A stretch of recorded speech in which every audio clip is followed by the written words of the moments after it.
Hello everyone, welcome back to Magnet Brains. My name is CS Payal और यहाँ हम शुरू करने जा रहे हैं हमारे 12th क्लास का chapter number 2, that is principles of management. नाम से ही समझ में आ रहा है ये प्रिंसिपल्स से रिलेटेड चैप्टर है। तो इस चैप्टर में हम बहुत सारी थियोरीज, बहुत सारे प्रिंसिपल का मीनिंग और बहुत सारा ऐसा स्टफ जो उससे रिलेटेड है वो पढ़ने वाले हैं। एट टाइम्स बच्चों को ये चैप्टर काफ़ी बार मतलब बोरिंग टाइप्स लगता है, उनको लगता है कि यार प्रिंसिपल थियोरीज और ये सबसे भरा हुआ है।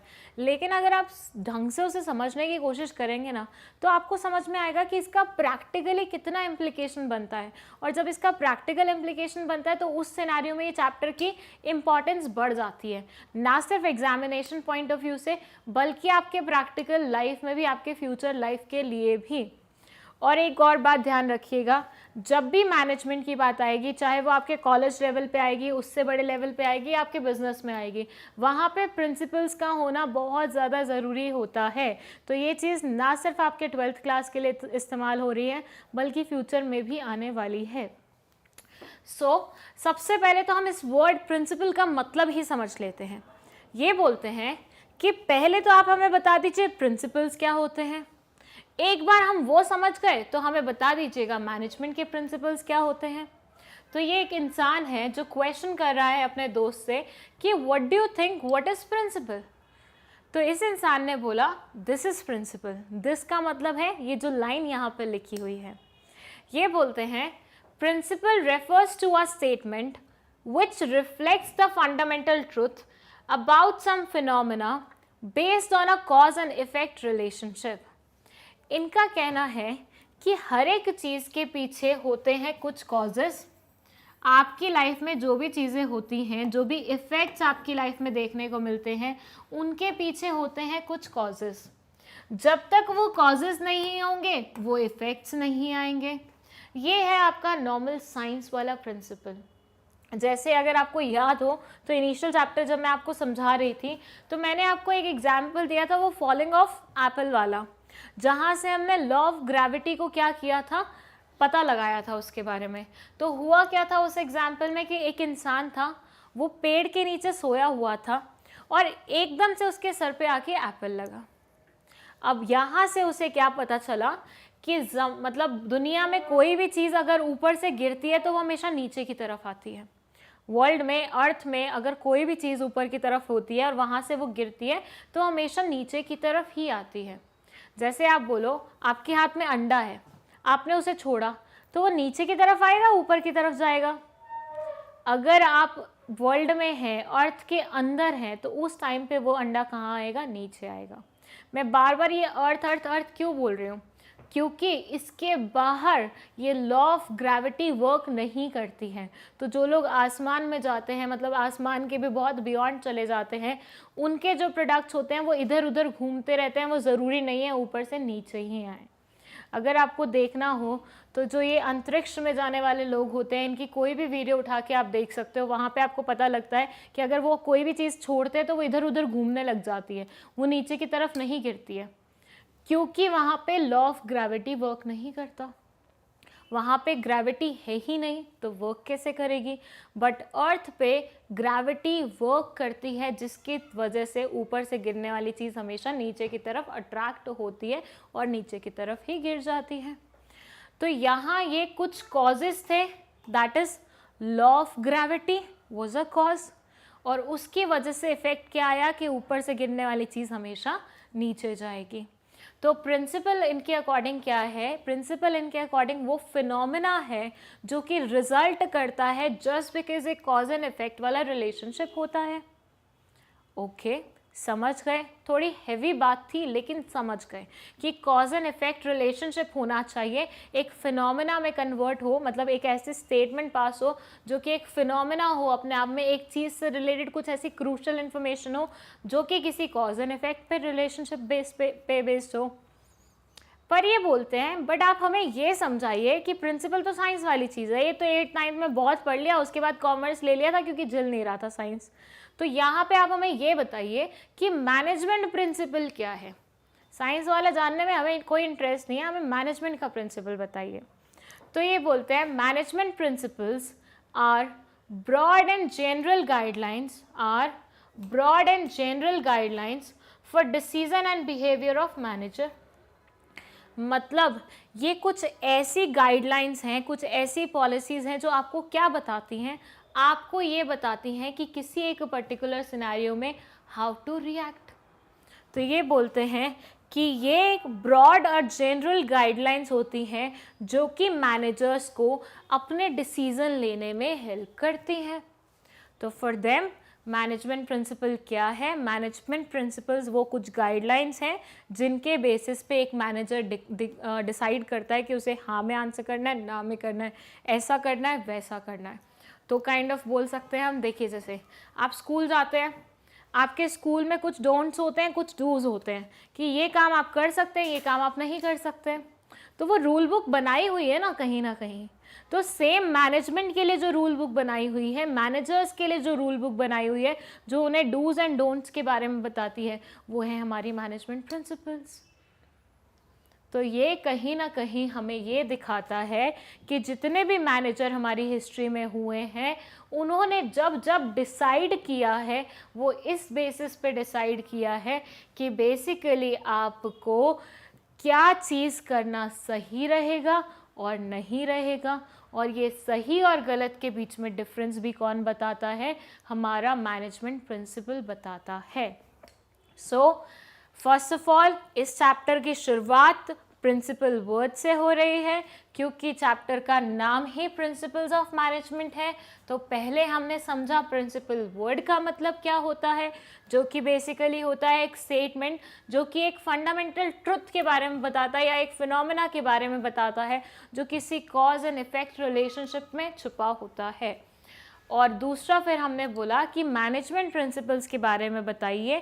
तो उन्होंने बोला कि मैनेजमेंट प्रिंसिपल्स वो गाइडलाइंस हैं जो आपको कहीं ना कहीं किसी एक सिचुएशन में किस तरफ जाना है, कौन सी डायरेक्शन लेनी है, किस तरफ आपका टिल्टेशन होना चाहिए, वो डिसाइड करने में हेल्प करती है. आई होप ये आपको समझ में आया होगा. और अगर कोई भी डाउट होगा तो आप कमेंट सेक्शन में हमें बता सकते हैं. विद डैट अगर आपको इस चैप्टर के नोट्स चाहिए तो आप magnetbrains.com पे जाके नोट्स भी ले सकते हैं. दैट्स आवर ऑफिशियल वेबसाइट जिसका लिंक डिस्क्रिप्शन बॉक्स में लिखा होता है. इसके अलावा अगर आपको लगता है कि आपको कोई डाउट जा रहा है या आपको कोई सजेशन देना है, हम लोगों को कोई एडवाइस देनी है, तो वो भी आप कमेंट सेक्शन में प्लेस कर सकते हैं. हमारा क्राइटेरिया ऐसा चलता है हमेशा से कि हम पहले चैप्टर पढ़ाते हैं, फिर उससे रिलेटेड केस स्टडीज़ में डील करते हैं और फिर MCQs में डील करते हैं. तो इससे आपकी कंबाइंड स्टडी हो जाती है पूरे एक चैप्टर की. अगर आप वीडियोस ही देख लें तो उसके बाद आपको बुक खोल के देखने की ज़रूरत नहीं पड़ेगी क्योंकि आपकी NCERT बुक्स, आपकी और रेफरेंस बुक्स से सारा का सारा कंटेंट इंक्लूड करके हम ये प्रॉपर स्लाइड्स बनाते हैं. तो इसमें आपको तीनों चीज़ें एक साथ मिल जाएंगी. तो आपको बाकी और बुक्स पे ज़्यादा रिलाई करने की ज़रूरत नहीं है, एक्स्ट्रा बुक्स खरीदने की ज़रूरत नहीं है. सिर्फ वीडियोज़ देखिए और आपका काम चल जाएगा. और एक और चीज़ है केस स्टडीज़ के बारे में कि केस स्टडीज़ हम इसलिए पढ़ा रहे हैं क्योंकि 12th में जब एग्ज़ाम आता है तो वो मैक्सिमम केस स्टडीज़ से ही आते हैं. तो वहाँ पे आप अपना थोड़ा सा कंट्रोल लूज़ नहीं कर सकते. आपको वो भी उतनी ही पेशेंटली पढ़नी पड़ेंगी जितना आप किसी भी कॉन्सेप्ट को पढ़ते हैं. आई होप आपको ये सब चीज़ें समझ में आ रही हैं. अगर कोई भी डाउट है तो आप पूछ सकते हैं, कोई प्रॉब्लम नहीं है. बाकी thank you so much for watching this video.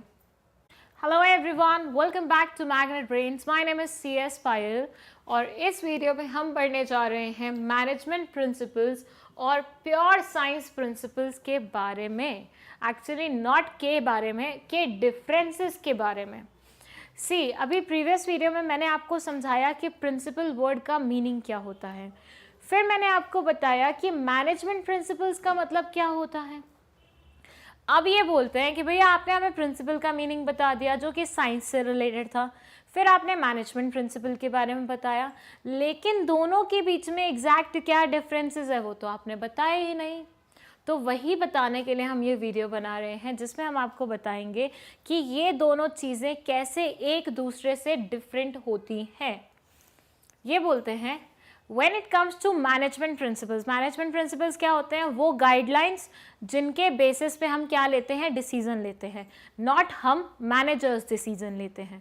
और प्योर साइंस क्या होती है, जो कॉज एंड इफेक्ट रिलेशनशिप पे बेस्ड होती है, जिसमें कुछ कॉजेस छुपे होते हैं जिनकी वजह से कुछ इफेक्ट्स आते हैं और वही हमारी साइंस कहलाई जाती है। फिर ये बोलते हैं कि दोनों के बीच में डिफरेंस तो बता दीजिए क्या होते हैं।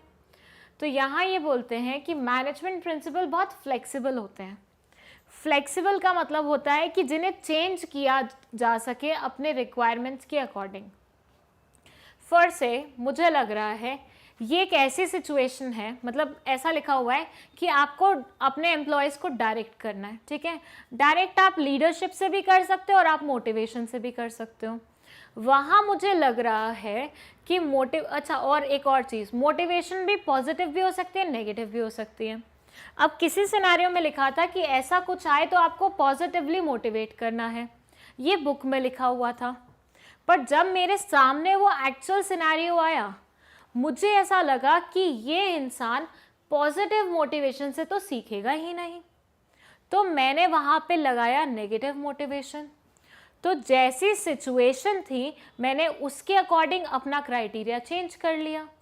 तो it was very easy for me to change things. बिल्कुल। तो ये यहाँ बोलते हैं कि मैनेजमेंट प्रिंसिपल्स ऐसे होते हैं जो बहुत फ्लेक्सिबल होते हैं, मतलब उनको थोड़ा बहुत इधर उधर करना चाहो तो कोई दिक्कत नहीं आती है एज सच। लेकिन when it comes to pure science, ये बोलते हैं भैया प्योर साइंस तो रिजिड होती है, उसमें आप अपनी रिक्वायरमेंट्स के अकॉर्डिंग चेंज नहीं कर सकते। जैसे कि यहाँ हम बोले, एक एग्जाम्पल लिया, ये वाला एग्जाम्पल छोड़ दीजिए, हम सेकेंड पॉइंट में कवर करेंगे। आप एग्जाम्पल लीजिए, एक कोई केमिकल है और एक दूसरा केमिकल है, ये केमिकल ए है, ये केमिकल बी है। इन्होंने बोला दोनों केमिकल्स को कंबाइन करते हैं तो एक अलग नेचर, एक फायर उड़ती है, वहाँ से आती है, ठीक है।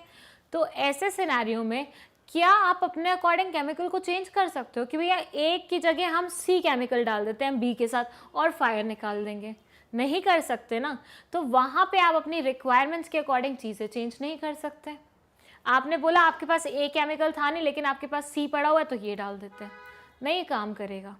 इसके प्रिंसिपल बहुत ही ज़्यादा रिजिड होते हैं। ये बोलता है हाँ तो मतलब हाँ, ये बोलता है ना तो मतलब ना। आप अपने रिक्वायरमेंट्स के अकॉर्डिंग उसमें चेंजेस नहीं कर सकते हो। पर फिर ये बोलते हैं management principles and applied with creativity are applied with creativity। they say management principles को हमेशा क्रिएटिविटी के साथ अप्लाई किया जाता है। मतलब एक इंसान क्रिएटिव होना चाहिए तभी वो अच्छा मैनेजर बन पाएगा। इफ़ यू लैक क्रिएटिविटी तो कहीं ना कहीं आपके मैनेजमेंट की होड़ में, आगे जाने की होड़ में आप पीछे छोड़ जाते हैं, क्योंकि वो जो बेसिक चीज़ की रिक्वायरमेंट थी वहाँ पे वो तो आपने फुलफिल ही नहीं करी। तो इनका कहना है management principles are applied with creativity. हमेशा मैनेजमेंट प्रिंसिपल्स को हम क्रिएटिविटी के साथ ही अप्लाई करते हैं, लेकिन साइंस में तो क्रिएटिविटी आती ही नहीं है। ये बोलते हैं scientific principles are applied in absolute और स्टैटिक मैनर। फॉर एग्जाम्पल यहाँ ये बोलते हैं अगर हम H2 प्लस O को कंबाइन करें तो ये बनता है H2O। इतना तो याद है मुझे साइंस का, being a commerce student science बहुत कम याद रहती है, लेकिन ये वाला ज़रूर याद था। H2 को कंबाइन करो O में तो H2O बनता है जो कि वाटर है। तो हाइड्रोजन के 2 मॉलिक्यूल्स प्लस ऑक्सीजन का 1 इज इक्वल टू वाटर। अब इसमें क्या क्रिएटिविटी यूज़ करोगे, क्या चेंजेस इंट्रोड्यूस करोगे? रिजिड वाला पॉइंट ही अगर यहाँ पे ले लें और हम बोलें हम पानी बनाएंगे H2 और O2 को मिला के, तो पानी बन पाएगा? नहीं बन पाएगा। तो मैनेजमेंट के प्रिंसिपल फिर भी थोड़े बहुत फ्लेक्सिबल होते हैं, फिर भी सिचुएशन के अकॉर्डिंग हम चेंज कर सकते हैं थोड़ी सी क्रिएटिविटी इंट्रोड्यूस करके। लेकिन साइंटिफिक प्रिंसिपल जैसे लिखे होते हैं बिल्कुल वैसे ही अप्लाई करने पड़ते हैं। उसमें आप ना अपनी क्रिएटिविटी इस्तेमाल कर सकते हो, ना ही उसे अपने मतलब के अकॉर्डिंग चेंज कर सकते हो। Then they say management principles how to keep pace with changes requirement.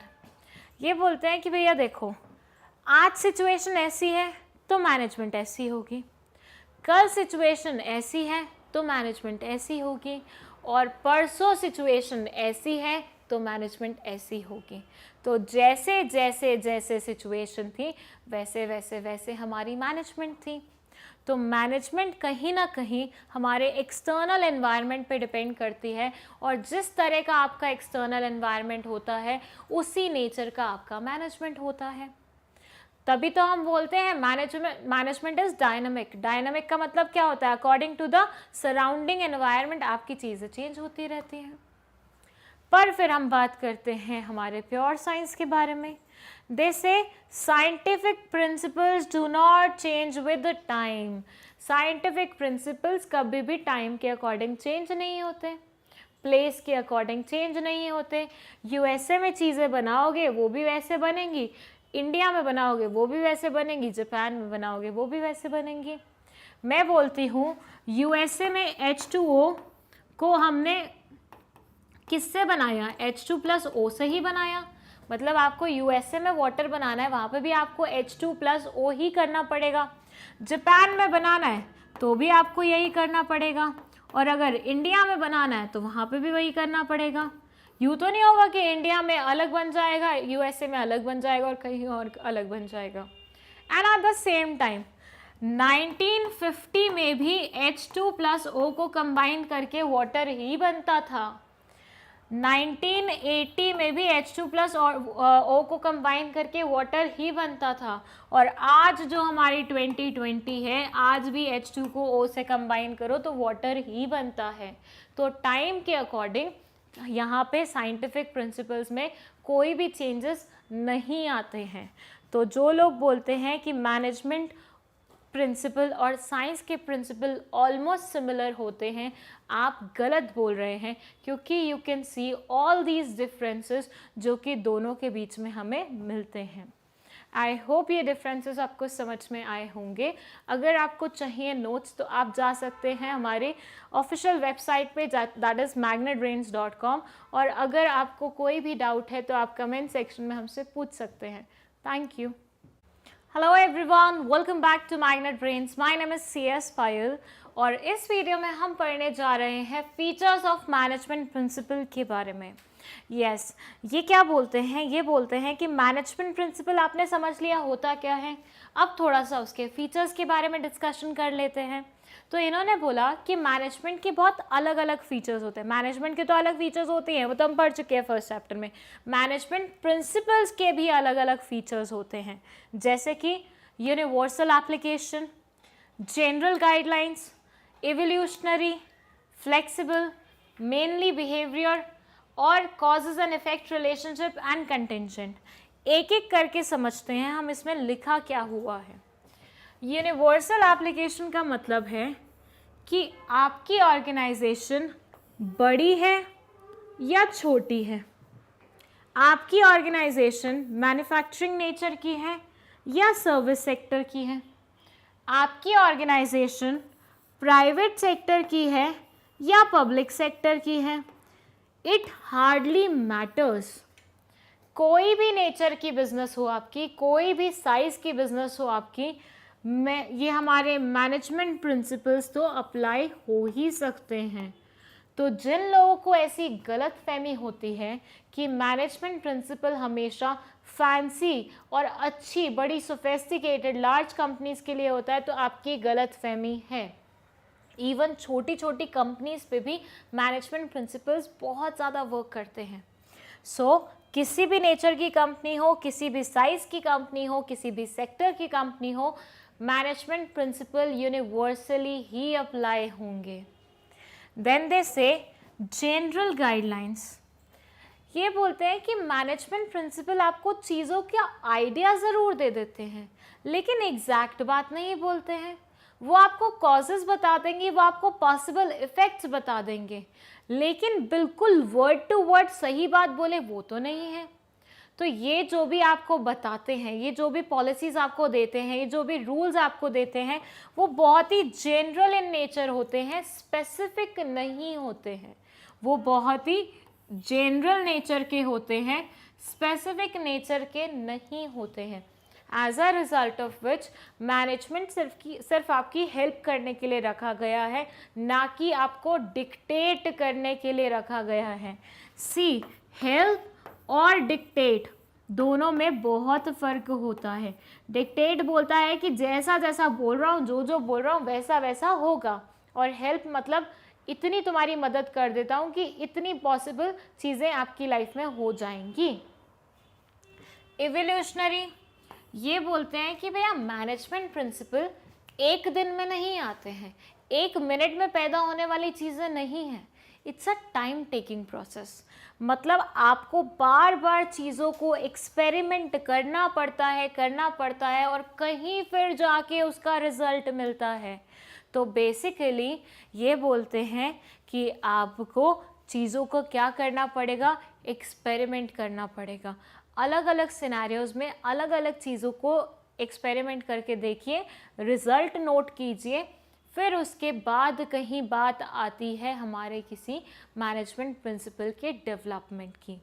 एक बार आपने अप्लाई किया, उससे जो निकल के आया वो आपका मैनेजमेंट प्रिंसिपल नहीं होता है।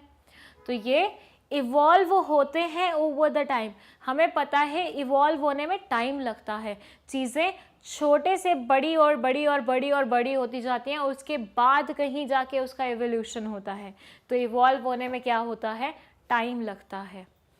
देन दे से फ्लेक्सिबल, ये बोलते हैं management principle hard and fast rule के साथ नहीं आते।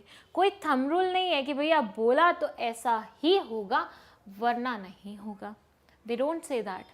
ये क्या बोलते हैं, ये बोलते हैं कि मैनेजमेंट प्रिंसिपल्स जो भी हैं वो बहुत ही फ्लेक्सिबल होते हैं। जिस तरह की सिचुएशन होगी, जिस तरह की कंडीशन होगी, वैसे ही अप्लाई हो जाएंगे, वैसे ही उसका रिजल्ट आ जाएगा। तो यहाँ पे आप इनको रिजिड कंसिडर करने की गलती मत कीजिएगा।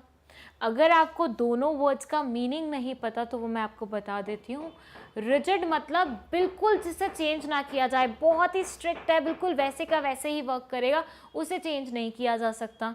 और फ्लेक्सिबल मतलब जो सिचुएशन के अकॉर्डिंग क्या हो जाए, चेंज हो जाए।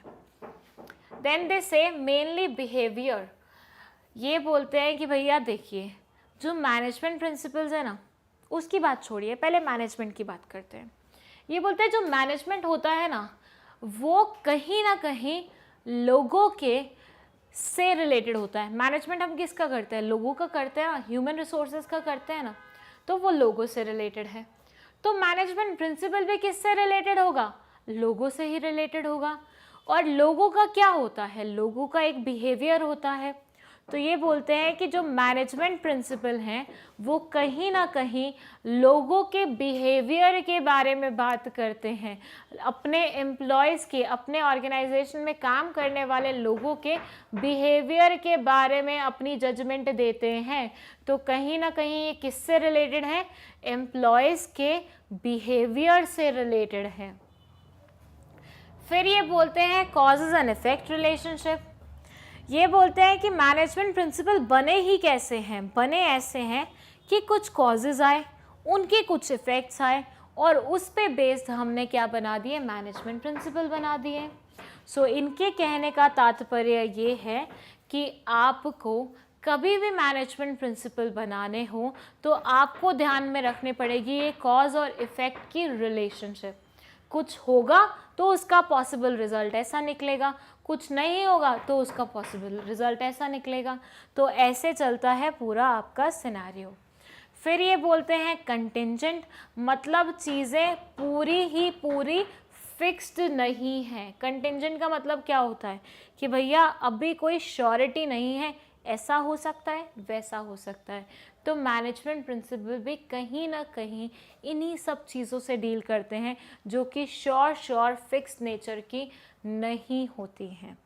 सो यूनिवर्सल एप्लीकेशन मतलब किसी भी नेचर की कंपनी होगी, किसी भी साइज़ की कंपनी होगी, किसी भी क्लास की कंपनी होगी और किसी भी सेक्टर की कंपनी होगी, हर एक जगह अप्लाई की जा सकते हैं हमारे मैनेजमेंट प्रिंसिपल्स।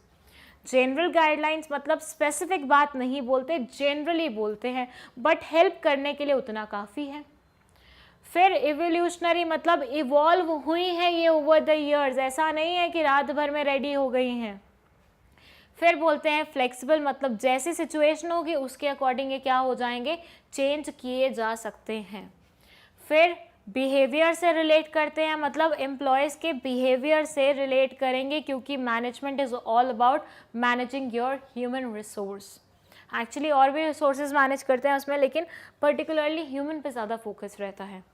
फिर कॉज एंड इफेक्ट रिलेशनशिप, मतलब हर एक चीज़ एक दूसरे से इस तरह से रिलेटेड है कि कॉज एंड इफेक्ट वाला रिलेशनशिप आ रहा है, मन मर्जी और डिस्क्रिशन नहीं चल रहा है। और लास्ट है हमारा कंटिंजेंट, मतलब चीज़ें फिक्स्ड नहीं है, कंटिंजेंट है, सिचुएशन के अकॉर्डिंग चेंज हो सकती हैं, कोई आपने फिक्स्ड वो नहीं दिया हुआ है इनका। सो ये थे हमारे फीचर्स ऑफ मैनेजमेंट प्रिंसिपल। दो यहाँ पे हमने पूरे एक साथ डिस्कस कर लिए हैं, लेकिन समटाइम्स इनसे इंडिविजुअल क्वेश्चन पिक किए जाते हैं और समटाइम्स इनसे आ जाती हैं केस स्टडीज़, तो इसलिए इनको इंडिविजुअली समझना बहुत ज़्यादा ज़रूरी है। तो नेक्स्ट वीडियो से will be starting with individual एक एक feature. So stay tune for that, and if you want notes of this chapter तो magnetbrains.com से जाके आप ये नोट्स ले सकते हैं, और अगर आपको चाहिए कि डाउट पूछना है तो कमेंट सेक्शन में पूछ लीजिए। Thank you. Hello everyone, welcome back to Magnet Brains. My name is CS Payal, और इस वीडियो में हम पढ़ने जा रहे हैं nature, feature, characteristics of management principle. ये बोलते हैं चाहे तो नेचर बुला लीजिए, चाहे तो फीचर बुला लीजिए, और चाहे तो कैरेक्टरिस्टिक बुला लीजिए।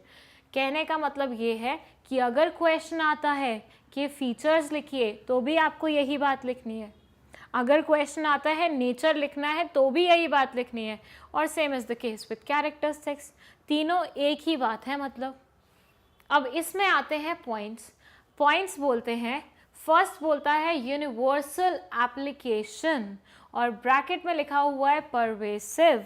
आई होप अभी तक तो आपको पता चल ही गया होगा परवेसिव वर्ड का मीनिंग। परवेसिव वर्ड का मीनिंग होता है कि भैया एक ऐसी चीज़ जो हर एक जगह अप्लाई की जा सके, नो मैटर किस तरह का ऑर्गेनाइजेशन है, नो मैटर कौन से साइज़ का ऑर्गेनाइजेशन है, और नो मैटर किस तरह की आपकी वहाँ पे मैनेजमेंट चलती है, कौन से लेवल की चलती है, बट आपको तो क्या करना है, चीज़ें अप्लाई करनी है। यहाँ ये बोलते हैं मैनेजमेंट प्रिंसिपल्स जो हमारे होते हैं वो यूनिवर्सल नेचर के होते हैं, मतलब जिन्हें हम कहीं पे भी अप्लाई कर सकते हैं। Means that they can be applied to all types of organization irrespective of their size and nature। यहाँ पे लिखी हुई हैं दो चीज़ें, irrespective of their size and nature, दोनों को डिस्कस करते हैं हम। ये बोलते हैं कि भैया दो तरह की ऑर्गेनाइजेशन होती हैं साइज़ के बेसिस पे। एक ऑर्गेनाइजेशन होती है हमारी स्मॉल, और एक ऑर्गेनाइजेशन होती है हमारी लार्ज। तो एक हो गई स्मॉल और एक हो गई large on the basis of what, size. तो ये बोलते हैं भैया देखो, बहुत लोगों की ऐसी गलतफहमी रहती है कि मैनेजमेंट प्रिंसिपल सिर्फ बड़ी ऑर्गेनाइजेशन के लिए ही बनते हैं। बहुत लोग ये लॉजिक देते हैं कि छोटी ऑर्गेनाइजेशंस को तो मैनेजमेंट करने की ज़रूरत ही नहीं है। ऐसे सिनेरियो में मैनेजमेंट कौन करेगा, सिर्फ बड़े लोग करेंगे, लार्ज कंपनीज करेंगी, वहीं पे रिक्वायरमेंट उठती है क्योंकि वहीं पे बहुत सारा काम होता है। लेकिन I am giving you this guarantee, आप किसी सबसे छोटी से छोटी ऑर्गेनाइजेशन में भी चले जाइए, अगर वहाँ पे काम ढंग से नहीं होगा, मैनेज नहीं किया जाएगा, तो वहाँ पे ऐसा हौच पौच हो जाएगा कि काम हो ही नहीं पाएगा। ऊपर से एरिया कम होता है आपके पास, रिसोर्सेज कम होते हैं, ढंग से मैनेज नहीं करोगे तो जो रिसोर्सेज हैं उनसे भी हाथ धोना पड़ेगा। और अगर मैनेजमेंट अप्लाई हो रही है तो मैनेजमेंट प्रिंसिपल्स कहाँ पीछे रहेंगे। मैनेजमेंट अप्लाई करना काइंड ऑफ यही तो होता है कि हम मैनेजमेंट प्रिंसिपल्स को अप्लाई कर रहे हैं। तो ऐसे सिनेरियो में देश से कंपनी बड़ी हो या छोटी हो, किसी भी नेचर की हो, आपको तो मैनेजमेंट प्रिंसिपल्स क्या करने हैं, अप्लाई करने हैं। तभी तो बोला गया है management principles are universal. Company बड़ी हो या छोटी हो, मैनेजमेंट प्रिंसिपल तो लगते ही लगते हैं। फिर दूसरा ये बोलते हैं नेचर के बारे में। ये बोलते हैं कि भैया मैन्युफैक्चरिंग सेक्टर है तो मैनेजमेंट लगा दो, सर्विस सेक्टर में लगाने की ज़रूरत नहीं है। या फिर कह सकते हैं हम कंस्ट्रक्शन में लगाने की ज़रूरत नहीं है। तो ऐसे में क्या काम चल जाएगा क्या? हर एक नेचर ऑफ बिजनेस में क्या लगता है? मैनेजमेंट प्रिंसिपल लगते हैं। चाहे आप मैन्युफैक्चरिंग कर रहे हो, चाहे आप सर्विस सेक्टर में इन्वॉल्व हो, even for that matter primary sector में भी इन्वॉल्व हो कि आपको मैनेजमेंट प्रिंसिपल्स लगाने पड़ते हैं। ये जो एग्रीकल्चरिस्ट होते हैं, जो ये फार्मर्स होते हैं, वो तक मैनेज करते हैं चीज़ों को। उनका तरीका अलग होता है, उनका एक्सपीरियंस ज़्यादा होता है as compare to theoretical knowledge, लेकिन कहीं ना कहीं देखा जाए तो मैनेजमेंट तो वो भी कर रहे हैं। और जब मैनेजमेंट वो कर रहे हैं तो मैनेजमेंट प्रिंसिपल्स का तो इस्तेमाल आएगा ही आएगा। तो इसीलिए ये बोलते हैं मैनेजमेंट प्रिंसिपल्स आर परवेसिव, मतलब नो मैटर कौन सी जगह है, मैनेजमेंट प्रिंसिपल्स तो लगेंगे ही लगेंगे। फिर ये बोलते हैं business as well as non-business, small as well as large business sector, private as well as public sector। ये यहाँ पे बोलते हैं भैया ये भी कोई नहीं है कि पब्लिक सेक्टर है तो मैनेजमेंट को फॉलो करेंगे, प्राइवेट सेक्टर है तो मैनेजमेंट को फॉलो करने की कोई ज़रूरत नहीं है। हर एक सेक्टर को, हर एक नेचर ऑफ बिजनेस को, हर एक साइज ऑफ बिजनेस को मैनेजमेंट प्रिंसिपल्स को अप्लाई करना पड़ता है। फिर आता है इसका एक एग्जाम्पल। ये बोलता है Principle of division of work is applied in government offices, private companies, hospitals, schools, clubs, everywhere. Only the degree of specialization vary from organization to organization. ये बोलते हैं डिविजन ऑफ वर्क कि इतना काम तू कर ले, इतना काम तू कर ले, इतना काम तू कर ले और इतना काम तू कर ले। ये हर एक नेचर ऑफ बिजनेस में होता है, हर एक नेचर ऑफ ऑर्गेनाइजेशन में होता है। प्राइवेट कंपनी हो, स्कूल हो, हॉस्पिटल हो, कुछ भी हो, ऐसी चीज़ें तो होंगी ही होंगी। लेकिन ऑर्गेनाइजेशन बड़ी है तो स्पेशलाइजेशन ज़्यादा हो गई, ऑर्गेनाइजेशन छोटी है तो स्पेशलाइजेशन कम होगी। बोलते हैं करता ये हर कोई है, लेकिन उनकी स्पेशलाइजेशन क्या होती है वो वैरी करती है, डिफरेंट होती है फ्रॉम प्लेस टू प्लेस। अब छोटा बिजनेस है, हल्के फुल्के मैनेजमेंट प्रिंसिपल से भी काम चल जाएगा, लेकिन अगर बहुत बड़ा बिजनेस है तो नुकसान होने की पॉसिबिलिटी ज़्यादा है। ऐसे सिनेरियो में आपको ज़्यादा अच्छे से हर एक चीज़ को हैंडल करना पड़ेगा, तो स्पेशलाइजेशन ज़्यादा हो जाएगी। तो ये बोलते हैं भैया देखिए यूनिवर्सल एप्लीकेशन तो है, मतलब हर जगह तो अप्लाई होगा, लेकिन किस एक्सटेंट तक अप्लाई हो रहा है वो डिफर कर सकता है from one thing to another. So ये है हमारा universal application, that is the first feature of our management principles. I hope आपको ये समझ में आया होगा। अभी इसके और बहुत सारे पार्ट्स हैं जो हमें पढ़ने हैं। हम पिछले वीडियो में इसकी समरी तो देख ही चुके हैं, मतलब हम फर्स्ट वीडियो यूजुअली वो बनाते हैं जिसमें सारे पॉइंट्स को एक्सप्लेन किया होता है, ताकि अगर एक ओवरऑल क्वेश्चन आ जाए तो आप उसे अच्छे से आंसर कर पाएँ।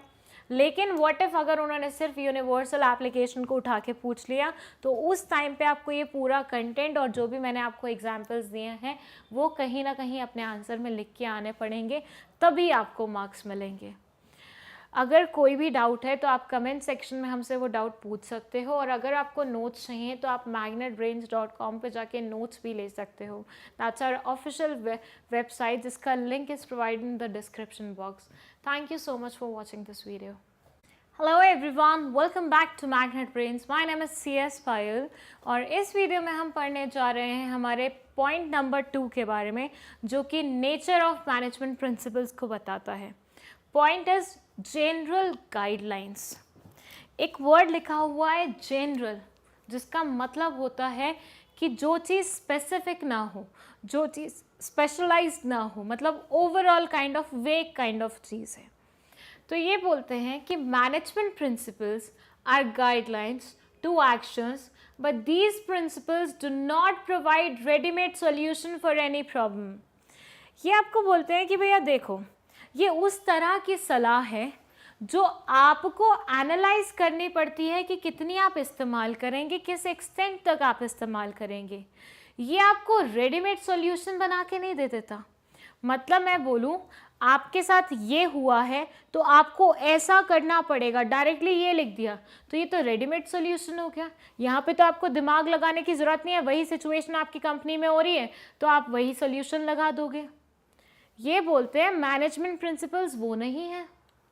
कहने का मतलब ये है कि मैनेजमेंट प्रिंसिपल्स आपको एक आइडिया ज़रूर दे देते हैं कि किस सिचुएशन में आपको कैसे एक्ट करना है, लेकिन आपको स्पेसिफिकली ये नहीं बताएंगे कि इस सिचुएशन में आप ये काम करोगे, ऐसे ऐसे वर्क करोगे, ऐसा ऐसा होगा तब चीज़ें मूव करेंगे।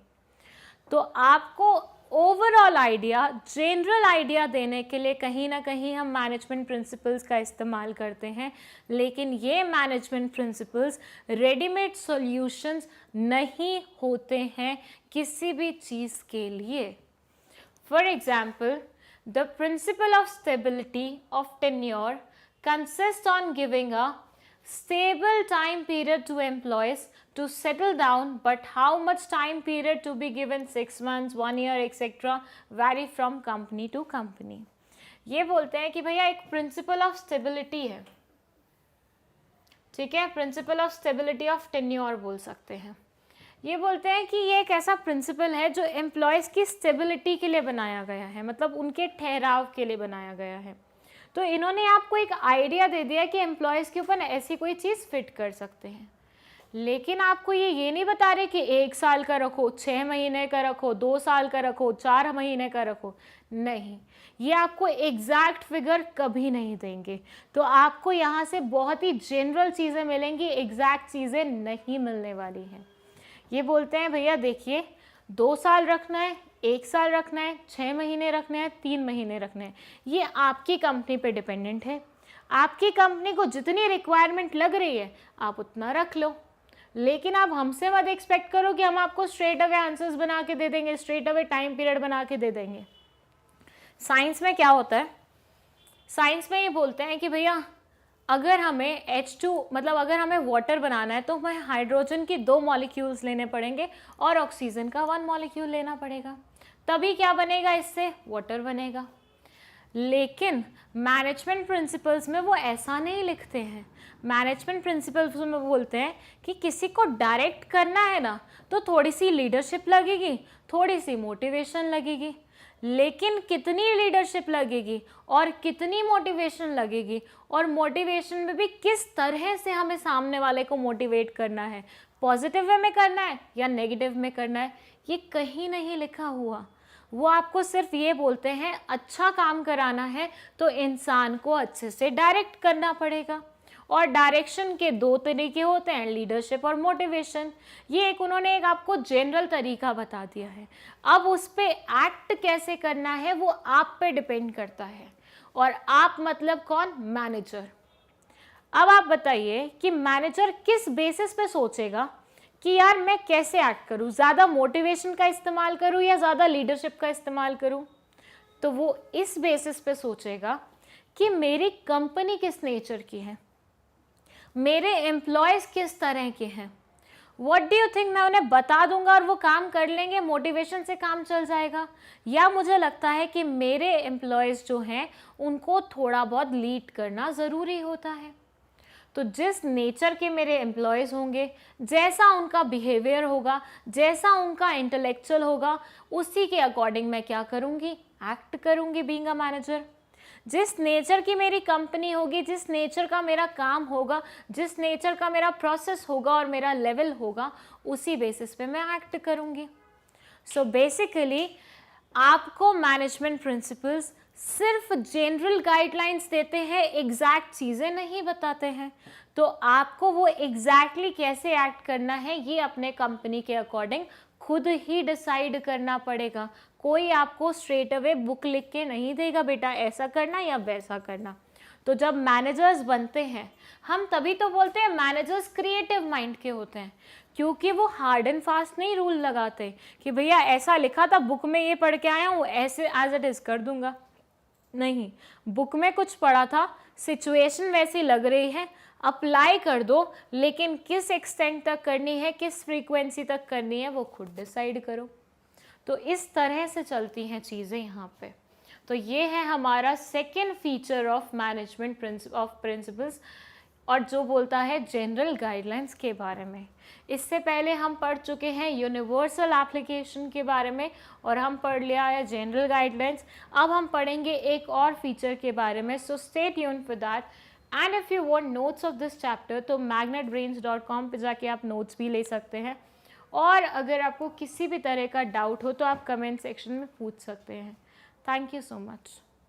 Hello everyone, welcome back to Magnet Brains. My name is CS Payal और इस वीडियो में हम पढ़ने जा रहे हैं एक और नेचर ऑफ मैनेजमेंट प्रिंसिपल के बारे में। सी it says it is formed by practice and experiment. ये बोलते हैं कि भैया मैनेजमेंट प्रिंसिपल कोई ऐसी चीज़ नहीं है हमने बोली और हो गई। इसको बनाने में बहुत समय लगता है। कोई भी नया मैनेजमेंट प्रिंसिपल अगर बनता है, एग्जिस्टेंस में आता है, तो वो ऐसे ही नहीं आ जाता कि हमने रात को सोचा और नेक्स्ट डे वो क्या बन गया, हमारा प्रिंसिपल बन गया। यहाँ से मैं साइंस के एक्सपेरिमेंट्स को एक बार आपके सामने दोबारा से वो करना चाहूँगी डिस्कस। देखिए, एक बार मैंने देखा कि वाटर H2O से बना है, ठीक है। क्या एक बार देखने से मैंने क्लेम करना स्टार्ट कर दिया कि H2O हमेशा मिलते हैं तो वाटर बनाते हैं? नहीं ना। मैंने डिफरेंट सिचुएशन में उस चीज़ को एक्सपेरिमेंट करके देखा होगा और हर एक्सपेरिमेंट का अगर सेम रिजल्ट आया होगा तो मैंने वहाँ पे ये क्लेम किया होगा कि H2O plus H2O is equal to basically H2 plus O, मतलब दोनों को कंबाइन करके हम वाटर बनाते हैं। तो ये यहाँ पे बोलता है कि मैनेजमेंट प्रिंसिपल्स भी थोड़ा ऐसे ही होते हैं। Management principles are developed only after deep and thorough research work. अगर किसी को लगता है कि ये 2 दिन का काम है, 1 दिन का काम है, 1 घंटे का काम है, तो आप गलत सोच रहे हैं। इसमें बहुत ज़्यादा वक्त जाता है, बहुत थरो रिसर्च लगती है, बहुत बैठ के अपन को सोचना पड़ता है, चीज़ें प्लान करनी पड़ती हैं, सारी सिचुएशन रेफर करनी पड़ती है, उसके बाद जाके कहीं ये पर्टिकुलर चीज़ पॉसिबल हो पाती है। They are not developed overnight. जैसे कि मैंने आपको बोला, ऐसी चीज़ नहीं है आपने रात को डिसाइड किया और सुबह आपका मैनेजमेंट प्रिंसिपल बन गया। नहीं, ऐसा नहीं होता है। फिर ये बोलते हैं proper observations and experiments are conducted before developing them. जैसे कि हम साइंस में करते थे कि एक्सपेरिमेंट्स करते थे और उसका रिजल्ट निकलता था, तो यहाँ पे भी आप बहुत बार एक्सपेरिमेंट करेंगे और वो सारे एक्सपेरिमेंट जब करने के बाद आपको बार बार सेम रिजल्ट मिलेगा तो कहीं ना कहीं आप उसे क्या बोल देंगे, एक नया मैनेजमेंट प्रिंसिपल बोल देंगे। सो ये चीज़ ऐसी नहीं है जो ओवरनाइट हो जाए, इसमें टाइम लगता है, सोचना लगता है, थॉट प्रोसेस लगती है, रिसर्च वर्क लगता है, और इतने एफर्ट्स लगाने के बाद कहीं एक मैनेजमेंट प्रिंसिपल आपके सामने आ पाता है। फिर ये बोलते हैं therefore they are evolutionary in nature. इस पर्टिकुलर पॉइंट को हम इवोल्यूशनरी भी बोल सकते थे। इवोल्यूशनरी क्या होता है? इवोल्यूशन होना मतलब तरक्की होना, मतलब एक फेज से दूसरे फेज में आना, दूसरे फेज से तीसरे फेज में आना, तो चीज़ें इवॉल्व हो रही हैं काइंड ऑफ। जैसे एक ज़माना था जब बहुत ही मतलब जब इंसान जैसे नहीं दिखता था, बंदर की प्रजाति का दिखता था, फिर दूसरा फेज आया, फिर दूसरा आया, फिर दूसरा आया, और फिर उसके बाद कहीं हमने इंसानों जैसा दिखना शुरू किया, तो ये हमारा इवोल्यूशन था। तो ऐसे ही मैनेजमेंट प्रिंसिपल्स क्या होते हैं, इवॉल्व होते हैं with the time thing. Then they say, for example, principle of division is not developed overnight, but principle was developed when it was observed that dividing the work result in improved performance. ये बोलते हैं जो हमारा principle of division है, जो बोलता है कि भैया पूरे काम को हमें डिवाइड करना है अलग अलग पार्ट्स में, ठीक है। वो डिविजन ऑफ वर्क बेसिकली हमने एक रात में सोच के नहीं कर दिया, हमने हर बार देखा होगा कि जब काम डिवाइडेड रहता है लोगों की परफॉर्मेंस बहुत अच्छी हो जाती है। हमने एक ऑर्गेनाइजेशन में नोट किया, हमने 2 ऑर्गेनाइजेशन में नोट किया, हमने 3 ऑर्गेनाइजेशन में नोट किया, फिर हमने कल भी किया, आज भी किया, परसों भी किया। तो ऐसे सिनारियों में बार बार ये चीज़ हमने करके देखी और उसका रिजल्ट क्या आ रहा था कि परफॉर्मेंस बहुत अच्छी जा रही थी। तो ऐसे सिनारियों में हमने बोला कि भैया अगर हम डिवीजन ऑफ वर्क करते हैं तो कहीं ना कहीं वो एक ऑर्गेनाइजेशन की परफॉर्मेंस को पॉजिटिवली इफेक्ट करती है। सो बेसिकली इस पॉइंट में ये बोल रहे हैं कि चीज़ें एक दिन से दूसरे दिन में शिफ्ट नहीं हो जाती, इतने कम समय में इतने आराम से फिट नहीं हो पाती है, उससे इवॉल्व होना पड़ता है, करना पड़ता है। तो मैनेजमेंट प्रिंसिपल्स भी एक दिन में नहीं बन जाते, ओवरनाइट नहीं बन जाते, इसमें लगते हैं बहुत सारे एफर्ट्स। आप सोचते हैं, प्लान करते हैं, फिर एग्जीक्यूट करते हैं। आपने बहुत सारे एक्सपेरिमेंट्स करे जिनका रिजल्ट कहीं ना कहीं एक सिमिलर वे में आया, तो आपने बोल दिया कि ये मैनेजमेंट प्रिंसिपल बन गया है। सो बेसिकली यहाँ पे इवोल्यूशन ज़रूरी है। और एग्जाम्पल में हमने देख लिया है कि डिवीजन ऑफ वर्क होता है, तो डिवीजन ऑफ वर्क से ये आता है कि भैया हर बार जब भी हम वर्क को डिवाइड कर रहे हैं कहीं ना कहीं वो बहुत ही पॉजिटिव इफ़ेक्ट डाल रहा है। तो हमने यहाँ से कंक्लूड कर दिया कि principle of division of work किसी भी एंटरप्राइज के लिए बहुत ज़्यादा ज़रूरी होता है। यहाँ ख़त्म होता है हमारा एक और point of feature of management principle. I hope आपको ये पॉइंट समझ में आया होगा और आपको पिछले 2 पॉइंट 3 पॉइंट भी समझ में आए होंगे। अगर क्वेश्चन कभी भी आता है इवोल्यूशनरी इन नेचर के बारे में कि management principles are evolutionary in nature, तो आपको ये सारी चीज़ें लिखनी है। और ना सिर्फ ये सारी चीज़ें, आपको ये एग्जाम्पल भी लिखना है अपने पॉइंट को स्टेट करने के लिए। जब हम आंसर राइटिंग में किसी भी एग्जाम्पल का यूज़ कर देते हैं तो सामने वाले को ये समझ में आ जाता है कि इंसान की कॉन्सेप्ट क्लैरिटी बहुत अच्छी है, तभी तो वो एग्जाम्पल दे पाए हैं। एग्जाम्पल के रूप में ज़्यादा अच्छे से समझ में आता है किसी को भी पॉइंट। मैं अगर ये सारी चीज़ें ना लिखती, सिर्फ यही लिख देती, तो सामने वाले को समझ में आ जाता। तो एग्जाम्पल को तो बिल्कुल इंक्लूड कीजिए जहाँ पॉसिबल हो पाए अपने आंसर राइटिंग में, वो आपके आंसर का कहीं ना कहीं वेटेज इम्प्रूव करेगा। आई होप ये सारी चीज़ें आपको समझ में आई होंगी। अगर कोई भी डाउट है तो कमेंट सेक्शन में जल्दी से लिख दीजिए। और अगर आपको नोट्स चाहिए तो आप magnetbrains.com पे जाके नोट्स भी ले सकते हैं। दैट्स आवर ऑफिशियल वेबसाइट जिसका लिंक डिस्क्रिप्शन बॉक्स में लिखा हुआ है। इसके अलावा अगर आपके पास कोई एडवाइस है, कोई सजेशन है हम लोगों के लिए, तो वो भी आप कमेंट सेक्शन में लिख के हमें बता सकते हैं। Thank you so much. Hello everyone, welcome back to Magnet Brains. My name is CS Payal और इस वीडियो में हम पढ़ने जा रहे हैं मैनेजमेंट प्रिंसिपल के एक और फीचर के बारे में जो बोलता है कि मैनेजमेंट प्रिंसिपल्स बहुत ही फ्लेक्सिबल होते हैं।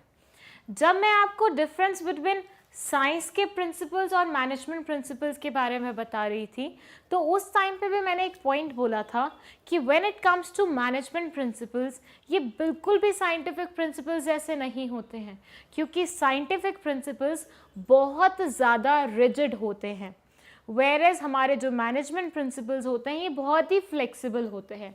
मतलब इन्हें आराम से चेंज किया जा सकता है। ये बोलते हैं management principles can be applied differently under different conditions। जो हमारे मैनेजमेंट प्रिंसिपल्स होते हैं उनको हम अलग अलग तरीके से अप्लाई कर सकते हैं जिस तरह की हमें कंडीशन और सिचुएशन दिखती है। मतलब अगर हमें सिचुएशन लग रही है ऐसी है कि मैनेजमेंट प्रिंसिपल इस तरह से अप्लाई किए जाने चाहिए तो हम उस तरह से अप्लाई करते हैं। लेकिन अगर हमें लगता है कि मैनेजमेंट प्रिंसिपल इस तरह के हैं, मतलब इस तरह की सिचुएशन है, तो हम इस तरह के मैनेजमेंट प्रिंसिपल्स को अप्लाई करेंगे। तो जैसी नीड होगी उसी के अकॉर्डिंग हम मैनेजमेंट प्रिंसिपल को थोड़ा सा मोल्ड कर देंगे, अपने अकॉर्डिंग चेंज कर देंगे। फिर ये बोलते हैं some changes can be made in application of principles according to the requirement of the company। ये बोलते हैं कि भैया इन्होंने बोला है इतना ऐसे फॉलो होगा, तो ज़रूरी नहीं है ऐसे कि ऐसे ही फॉलो किया जाए। अगर आपको लग रहा है इस पर्टिकुलर कंपनी में सिर्फ इतना करने से काम चल जाएगा, तो आपको उसे एक्सटेंड करके नीचे तक लाने की कोई आवश्यकता नहीं है। कहने का मतलब बहुत सिंपल है कि जिस नेचर की रिक्वायरमेंट होगी उसी नेचर का क्या होगा, आपका ट्रीटमेंट होगा। फिर से मैं बोलती हूँ, साइंस कैसे चलती है? साइंस ऐसे चलती है, कोई डाइट कॉन्शियस है किसी को ज़्यादा खाना पसंद है, किसी को कम खाना पसंद है, किसी को मीठा पसंद नहीं है, किसी को नमकीन पसंद है, डजेंट मैटर। अगर मेरे हाथ में एक चीज़ है जो कि है, फॉर से मैं बोलती हूँ जलेबी, तो मैं हर एक को जलेबी ही बांटूंगी। ये होता है साइंस, जो कि बहुत रिजिड है। तुम्हारी रिक्वायरमेंट्स कैसी हैं उससे मुझे रत्ती भर फर्क नहीं पड़ता, मेरे पास क्या है मैं तो तुम्हें वही ऑफर करूँगी। बट मैनेजमेंट ऐसा नहीं बोलता। मैनेजमेंट बोलता है कि आपको जिस चीज़ की रिक्वायरमेंट है मैं उसी के अकॉर्डिंग देना सप्लाई कर दूंगा। जैसे कि किसी को जलेबी पसंद है, मतलब मिठाई पसंद है, लेकिन फर्स्ट से मैं बोलती हूँ वो मतलब उस पर है, डाइट पे है, तो मैं उसको थोड़ी हल्की फुल्की वाली जलेबी दे दूँगी। ऐसी जलेबी दे दूँगी जो कि अच्छे तेल से बनी होगी, ऑलिव ऑयल से बनी होगी। दूसरे इंसान को डायबिटीज़ है तो मैं उसको ऐसी जलेबी दे दूँगी जैसे कि उसमें क्या हो, शुगर फ्री डली हो, ज़्यादा चीनी नहीं हो, तो ऐसी जलेबी उसको दे दूँगी। और जो फूडी है उसको मैं भर भर के अच्छे से जलेबी तेल में वो करके दे दूँगी। तो जैसी जिसकी रिक्वायरमेंट होगी उसके अकॉर्डिंग मेरे पास क्या है, एक मैनेजमेंट प्रिंसिपल है विच इज़ जलेबी। तो मैं हर किसी को जलेबी ही दे रही हूँ, लेकिन उनकी रिक्वायरमेंट्स के अकॉर्डिंग दे रही हूँ। तो मैनेजमेंट प्रिंसिपल ऐसे ही चलते हैं। जिस तरह की कंपनी होगी, जिस तरह की रिक्वायरमेंट होगी, उसी के अकॉर्डिंग हम क्या करेंगे, हमारे मैनेजमेंट प्रिंसिपल के एप्लीकेशन को चेंज कर देंगे। फिर ये बोलते हैं these can be modified by the managers who are using them. कौन मॉडिफाई करता है मैनेजमेंट प्रिंसिपल्स को? उसके मैनेजर्स, मतलब किसी भी ऑर्गेनाइजेशन के मैनेजर्स मॉडिफाई करते हैं मैनेजमेंट प्रिंसिपल्स को, ताकि वो अपनी ऑर्गेनाइजेशन में जिस चीज़ की रिक्वायरमेंट है उसे फुलफिल कर सके। इसका एक और एग्जांपल मैं आपको दे देती हूँ। ये एक इंसान है जो कि बहुत ही ढीठ प्रवृत्ति का है, मतलब बहुत ही स्टबर्न है। फर्स्ट से इसका नाम है अशोक, और ये दूसरा इंसान है जो हर किसी की बात सुनता है। फर्स्ट से इसका नाम है ऋषभ। तो एक ये इंसान है जो किसी की बात नहीं सुनता, और एक ये इंसान है जो सबकी बात सुनता है। अब बीइंग अ मैनेजर आपको दोनों से डील करना है। तो ऐसे सिनेरियो में ये बोलते हैं कि मैनेजमेंट प्रिंसिपल तो हम वही लगाएंगे कि भैया इसको अच्छे से हमें क्या करना है, लीड करना है, अच्छे से डायरेक्ट करना है। लेकिन दोनों को डायरेक्ट करने का क्या सेम क्राइटेरिया हम इस्तेमाल करेंगे? नहीं करेंगे। हमें पता है कि इसको हम सिंपल लैंग्वेज में सिखाएंगे तो ये नहीं समझेगा, तो इसे हमें थोड़ा सा स्ट्रिक्ट होके सिखाना पड़ेगा। और हमें पता है इसे हम इजीली भी समझाएंगे तो वो समझ जाएगा। तो जिस तरह की सिचुएशन थी, जिस तरह का इंसान था, उस तरीके से हमने क्या कर दिया, अपने मैनेजमेंट प्रिंसिपल को मोल्ड कर दिया। तो यही तो होता है कि मैनेजमेंट प्रिंसिपल क्या है, बहुत ही फ्लेक्सिबल होते हैं, रिजिड नहीं होते कि कैसा भी इंसान आए, कैसी भी सिचुएशन आए आपको बस ऐसा ही करना है। नहीं, जैसा इंसान होगा, जैसी सिचुएशन होगी, उसके अकॉर्डिंग आप क्या करेंगे, अपना जवाब रेडी रखेंगे। तो ये बोलते हैं। अब देखिए एक और चीज़ इसमें इस पर बोल सकते हैं, आपके पास क्वेश्चन आया मैनेजमेंट प्रिंसिपल से रिलेटेड। अब आपने जो 4 लाइनें सीखी थी, हमेशा आप वही थोड़ी ना फिट करोगे हर मैनेजमेंट प्रिंसिपल वाले क्वेश्चन में। एक में वो फीचर पूछ रहे, एक में वो इंपॉर्टेंस पूछ रहे, एक में वो मीनिंग पूछ रहे, क्या सब में सेम लाइन चिपका देते हो आप? नहीं करते ना। जिस तरह का क्वेश्चन होता है उसी की तरह अपनी नॉलेज को इस्तेमाल करके उसी तरह का आंसर तैयार करने की कोशिश करते हैं। तो वही करना है आपको यहाँ पे। आई होप आपको ये पॉइंट समझ में आया होगा।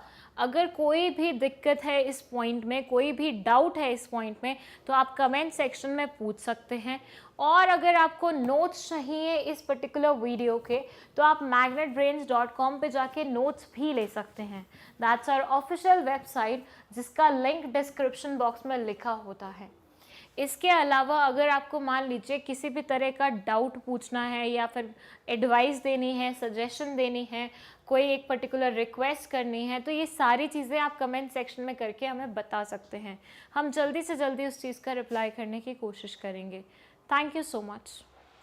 Hello everyone, welcome back to Magnet Brains. My name is CS Payal, और इस वीडियो में हम पढ़ने जा रहे हैं cause and effect relationship as a feature of management principle. हम पढ़ रहे हैं क्या, मैनेजमेंट प्रिंसिपल्स, और उसका कॉज एंड इफेक्ट रिलेशनशिप हम यहाँ पे बात करने जा रहे हैं। ये बोलते हैं management principles are based on cause and effect. जो हमारे मैनेजमेंट प्रिंसिपल्स होते हैं वो कॉज और इफेक्ट पे बेस्ड होते हैं। That means these principles tell us if a particular principle is applied in a situation, what might be the effect.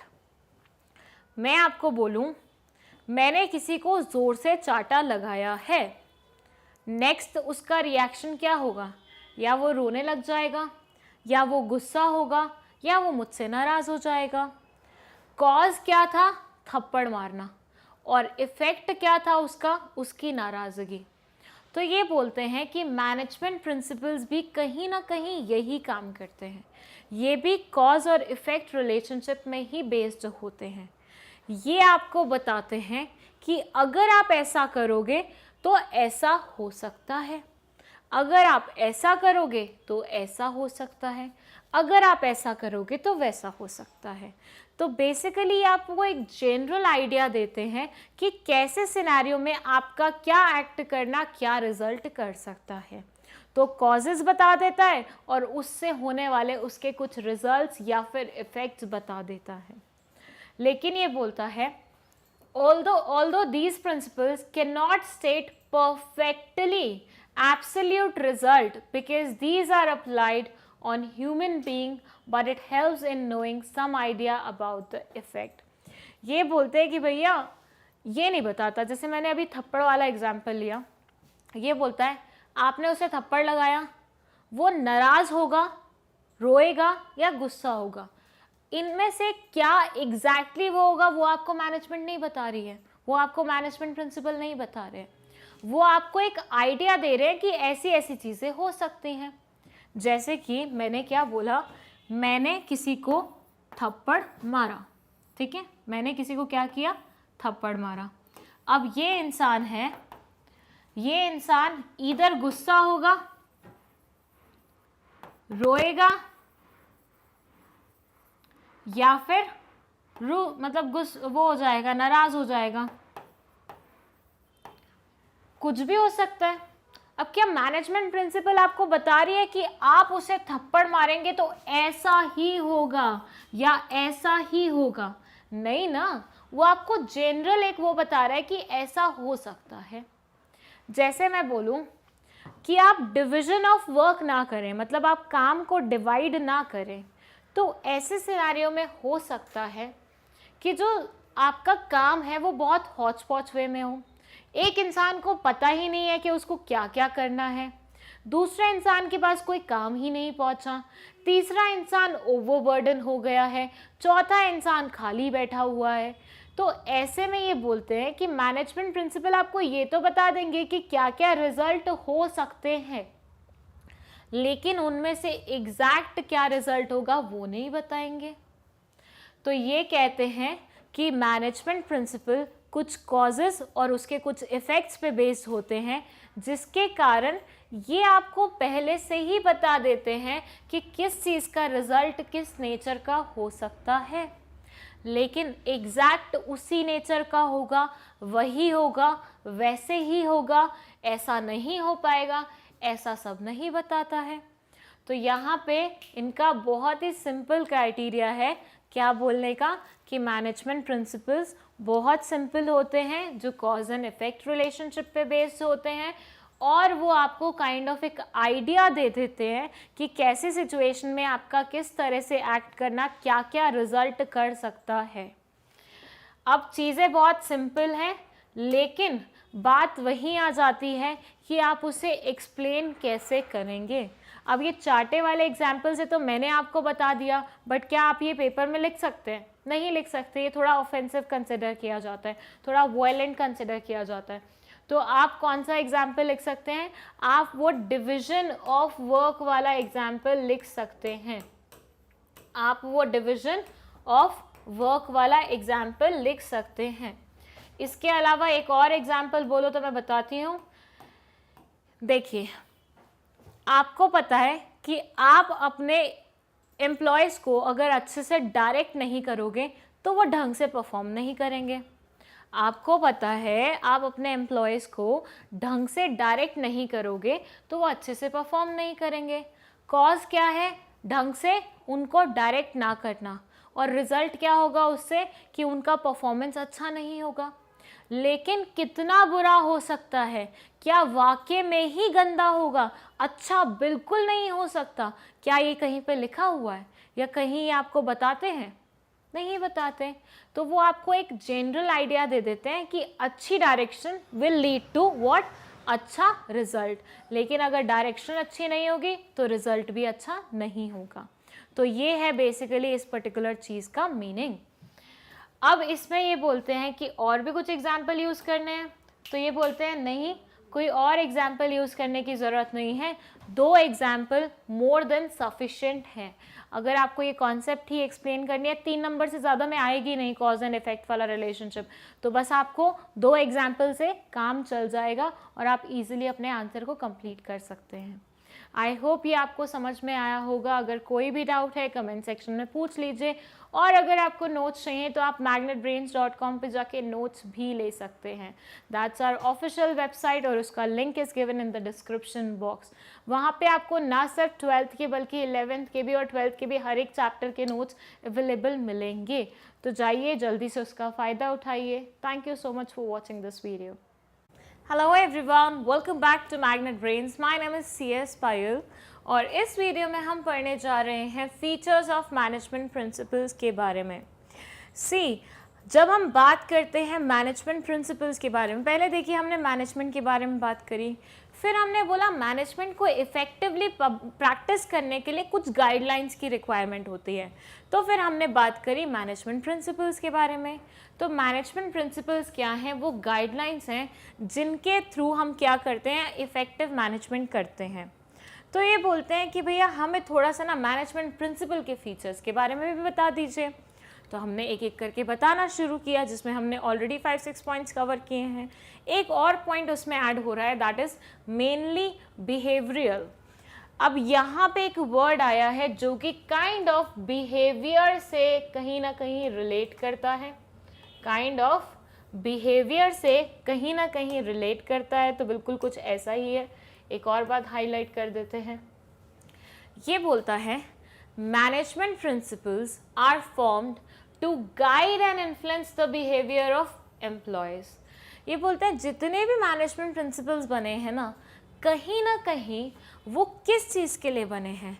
वो बने हैं हमारे यहाँ के मैनेजमेंट के जो लोग होते हैं, जो एम्प्लॉयज़ होते हैं, उन लोगों के बिहेवियर को कैसे हम इन्फ्लुएंस करें या फिर उन्हें गाइड करें एक पर्टिकुलर डायरेक्शन में, उस कारण से बनते हैं।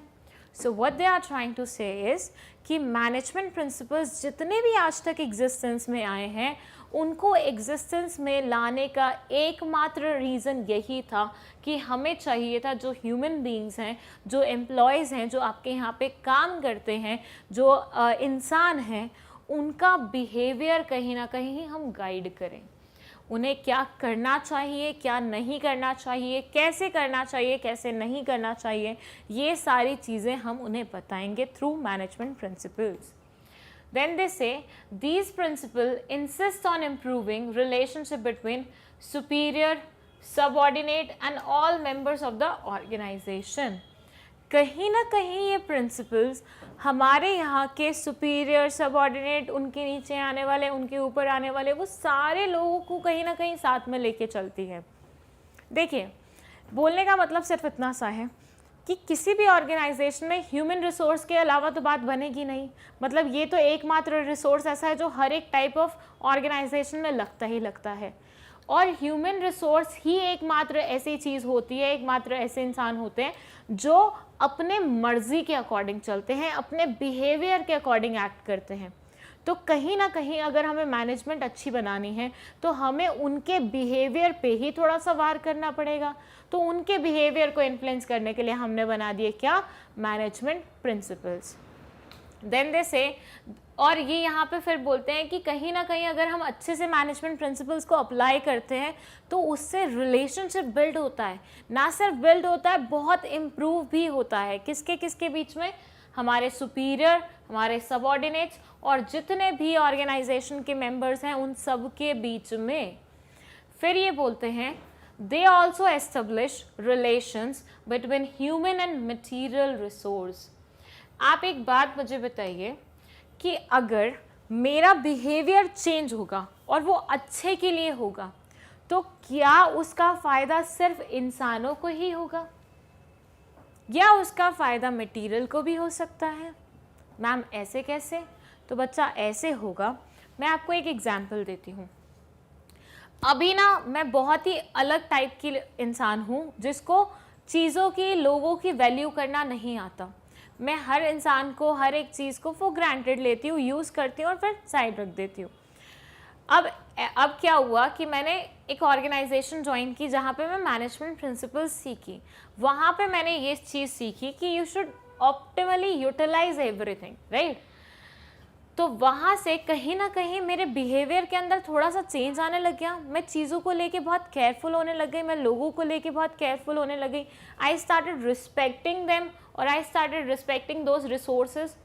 तो उससे क्या हुआ, लोगों के टूवर्ड्स तो मेरा बिहेवियर चेंज हुआ, मतलब अब मैंने लोगों को रिस्पेक्ट देना स्टार्ट कर दिया। अब मैं लोगों को फॉर ग्रांटेड ट्रीट नहीं करती हूँ, तो उनके टूवर्ड्स तो मेरा बिहेवियर बहुत अच्छा से चेंज हुआ।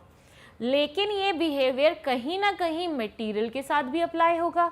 अब जब मैं चीज़ों की रिस्पेक्ट करने लगी हूँ, अब जब मैं लोगों की रिस्पेक्ट करने लगी हूँ, उनको केयरफुली मैनेज करने लगी हूँ, तो मैं रिसोर्सेज को भी केयरफुली मैनेज करूँगी। इससे ह्यूमन बीइंग और जो रिसोर्सेज का रिलेशनशिप है वो भी अच्छा होगा। दो प्रैक्टिकली ऐसा कोई रिलेशनशिप होता नहीं है, थोड़ा सा मतलब आप ऐसे ही इनडायरेक्ट वे से बोल रहे हैं, बट बोलने का मतलब सिर्फ इतना सा है कि आपका बिहेवियर अगर चेंज होता है तो वो ना टूवर्ड्स एम्प्लॉयज़ होता है सिर्फ, बल्कि टूवर्ड्स आपके रिसोर्सेज भी होता है, which is a very nice thing.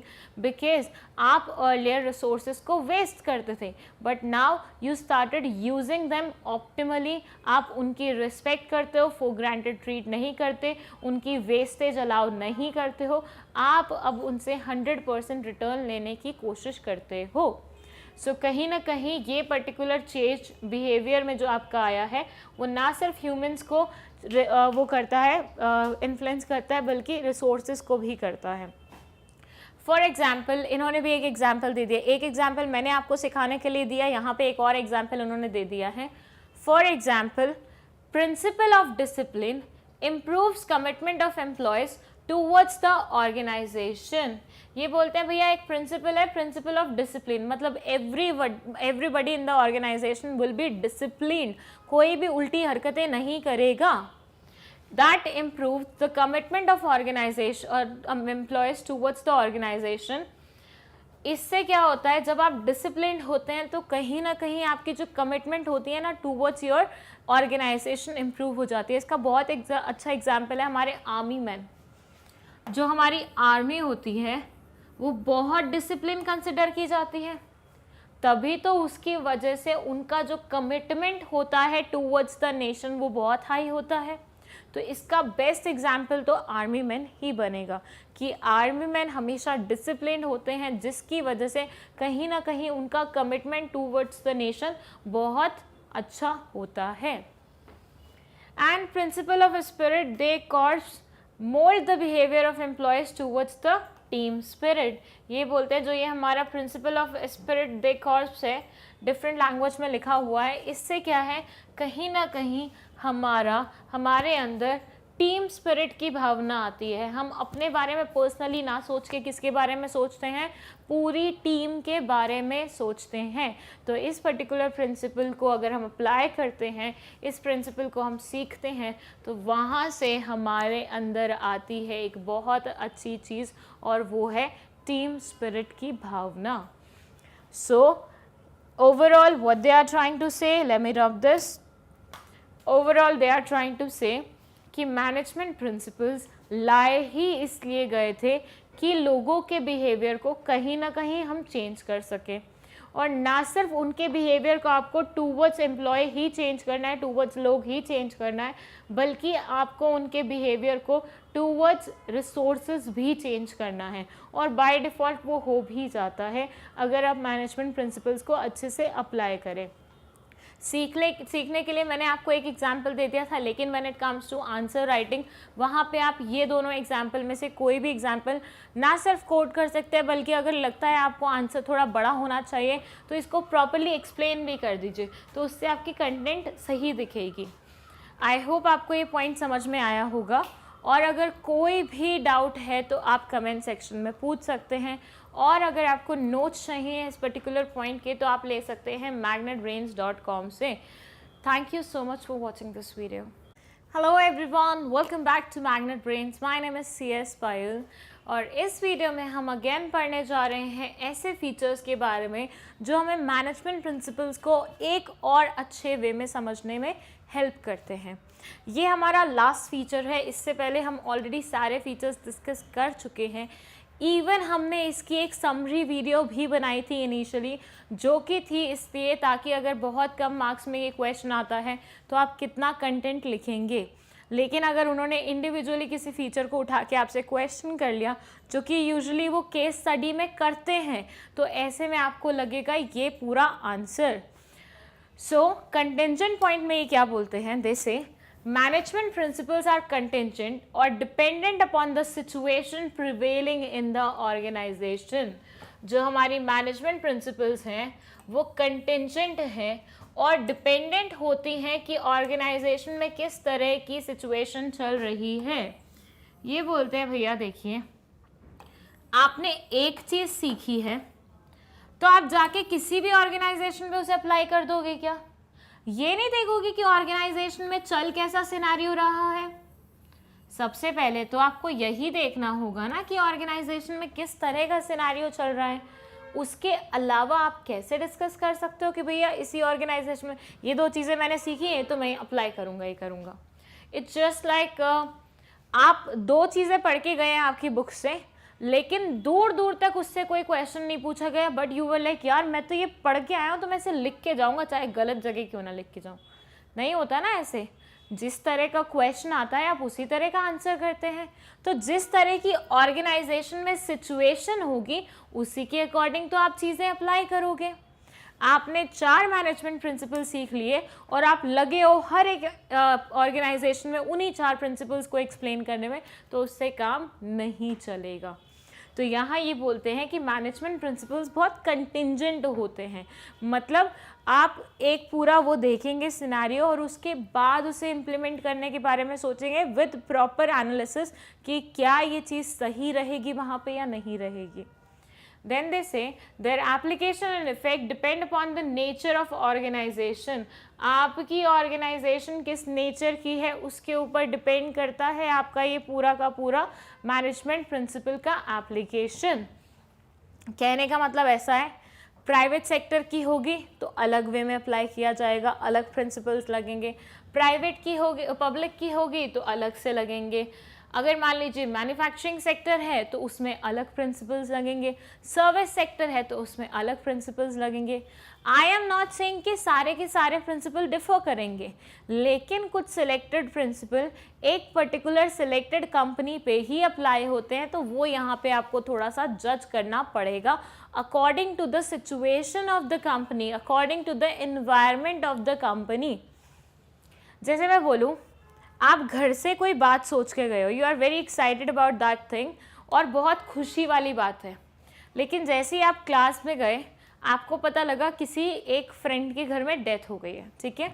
अब माहौल थोड़ा क्या होता है ऐसे टाइम पे, थोड़ा सा everybody is upset, right, nobody wants to talk about good things at that time. तो आप वहाँ पे उछल के एकदम से नहीं जाओगे अपने एक्साइटमेंट को वो करते हुए कि अरे तुझे पता है मेरे साथ ऐसा ऐसा हुआ। ऐसे में सामने वाले को बुरा लग सकता है, तो आप क्या करते हो, नज़ाकत को देख के आप अपनी बात कहते हो। तो यहाँ पे भी आपको ऑर्गेनाइजेशन की सराउंडिंग्स को देख के अपनी बात करनी है, अपने मैनेजमेंट प्रिंसिपल का एप्लीकेशन करना है। फिर ये बोलते हैं the application of principle has to be change with the change in situation. फिर ये एक और बात बोल रहे हैं, इतना तो हमें समझ में आ गया कि एप्लीकेशन किस बेसिस पे होगी, according to the environment of that particular organisation. लेकिन आपने एक बार मैनेजमेंट प्रिंसिपल लगा दिया, उसके थोड़े टाइम बाद आपके एनवायरनमेंट ही चेंज हो गई, तो अब जो आपने मैनेजमेंट प्रिंसिपल लगाया था वो फिट बैठेगा क्या? नहीं बैठेगा। तो आपको क्या करना पड़ेगा, आपको उसमें फिर से चेंज लाना पड़ेगा।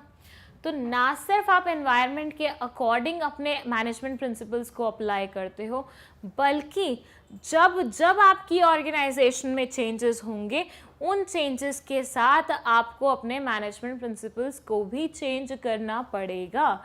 सो बेसिकली आपके मैनेजमेंट प्रिंसिपल्स आपकी एनवायरनमेंट पे बेस्ड होते हैं, तो हर बार एनवायरनमेंट चेंज होगी तो हर बार आपका मैनेजमेंट प्रिंसिपल का एप्लीकेशन भी चेंज होगा। देन इन्होंने एग्जाम्पल दिया है। एग्जाम्पल में ये बोलते हैं principal of team spirit is very important. अभी लास्ट वीडियो में भी हमने प्रिंसिपल ऑफ टीम स्पिरिट के बारे में बात की थी कि एक साथ मिलके चलना।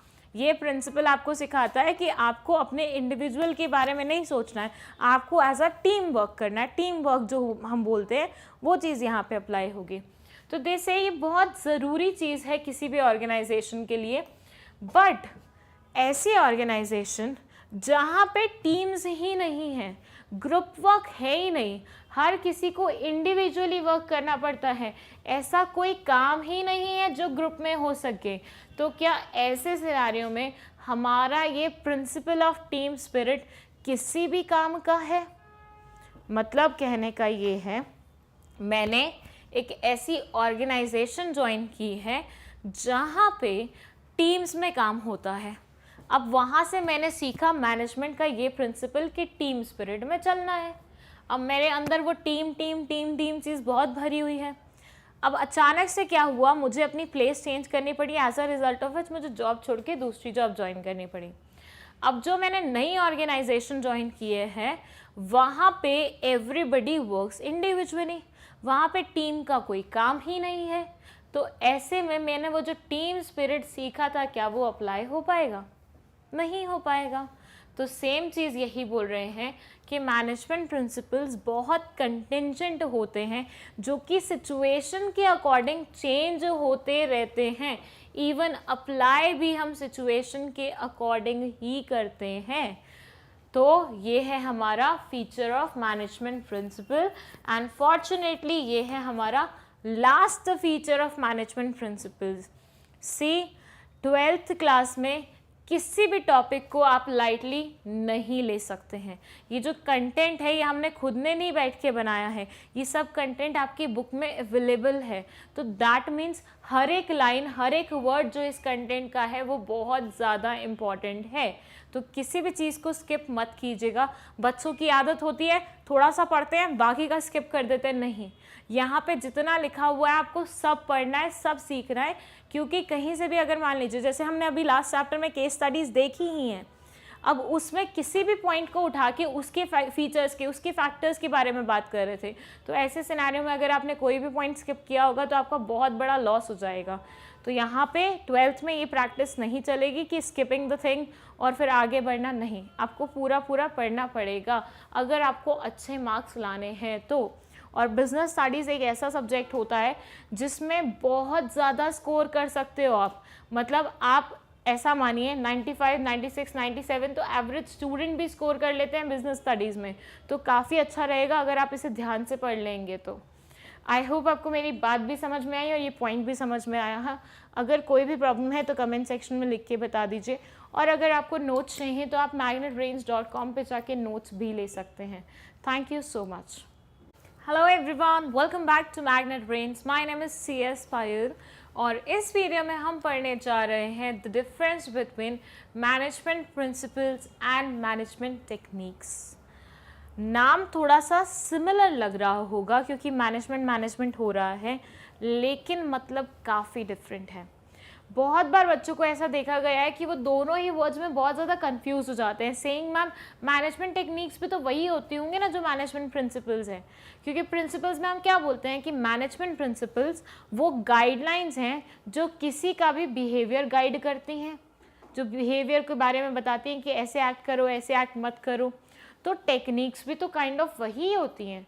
तो एक्चुअल डिफरेंस क्या है, तो वही डिफरेंस कवर करने जा रहे हैं हम इस वीडियो में, जिसमें ये पहले बोलते हैं management principles are guidelines for action जो हमारी मैनेजमेंट प्रिंसिपल्स हैं वो हमारी गाइडलाइंस हैं फॉर एक्शन। मतलब मानिए ये एक इंसान है, ठीक है, उसको उसकी डायरेक्शन में चलने की गाइडेंस, एडवाइस या फिर हम बोल सकते हैं पथ दिखाना, पथ प्रदर्शन करना, वो सब कौन करता है? वो करता है हमारा मैनेजमेंट प्रिंसिपल्स। अगर हमें पता है इस इंसान को यहाँ तक रीच करवाना है तो उसके लिए ज़रूरी है उसको गाइडेंस लगेगी, उसको एडवाइस लगेगी, उसको ऐसे कुछ पॉइंट्स लगेंगे जिसके बेसिस पे वो डिसाइड करेगा कि आगे का फ्यूचर का कोर्स ऑफ एक्शन क्या होगा मेरा। वेयरएज मैनेजमेंट टेक्निक्स की बात करें तो management techniques are methods and procedures. ये क्या है? ये तरीके हैं, ये प्रोसेसेस हैं, ये प्रोसीजर्स हैं which involve series of steps to be performed to accomplish task। अगर इस इंसान को, जैसे कि मैंने वहाँ पे बताया, वहाँ पे गाइडेंस देते हैं कि कैसे क्या करना है, क्या चीज़ें करनी चाहिए, यहाँ पे स्टेप वाइज उसे डायरेक्ट किया जाएगा कि पहले ये अचीव करो, उससे ये अचीव होगा, फिर ये अचीव करना, फिर ये करना, फिर ये करना, फिर ये करना, फिर ये करना, और फिर हम कहीं पहुँचेंगे हमारे फाइनल डेस्टिनेशन पे।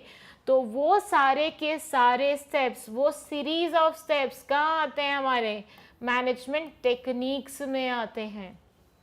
इसके बाद मैं एक एग्जाम्पल दूंगी, वहाँ से चीज़ें और ज़्यादा क्लियर हो जाएंगी। पर पहले हम पढ़ते हैं मैनेजमेंट टेक्निक्स का एक और वो पॉइंट। इसमें बोलते हैं management principles are more flexible. जो हमारे मैनेजमेंट प्रिंसिपल्स हैं वो क्या हैं? बहुत ज़्यादा फ्लेक्सिबल नेचर के होते हैं। मतलब उन्हें अपनी रिक्वायरमेंट्स के अकॉर्डिंग हम थोड़ा सा 19-20 कर सकते हैं। प्लस हम ये भी देखते हैं कि उस पर्टिकुलर एनवायरनमेंट में क्या उस पर्टिकुलर चीज़ की ज़रूरत है, तभी अप्लाई करेंगे उस चीज़ को, अदरवाइज नहीं करेंगे। लेकिन when it comes to management techniques, they say management techniques are less flexible, या कह सकते हैं रिजिड होती हैं थोड़ी सी इसके कंपैरिजन में। मतलब मैनेजमेंट टेक्निक्स क्योंकि स्टेप्स है ना, तो स्टेप्स तो हमेशा क्या रहेंगे? थोड़े से रिजिड ही रहेंगे, उसमें उतनी फ्लेक्सिबिलिटी नहीं चलेगी।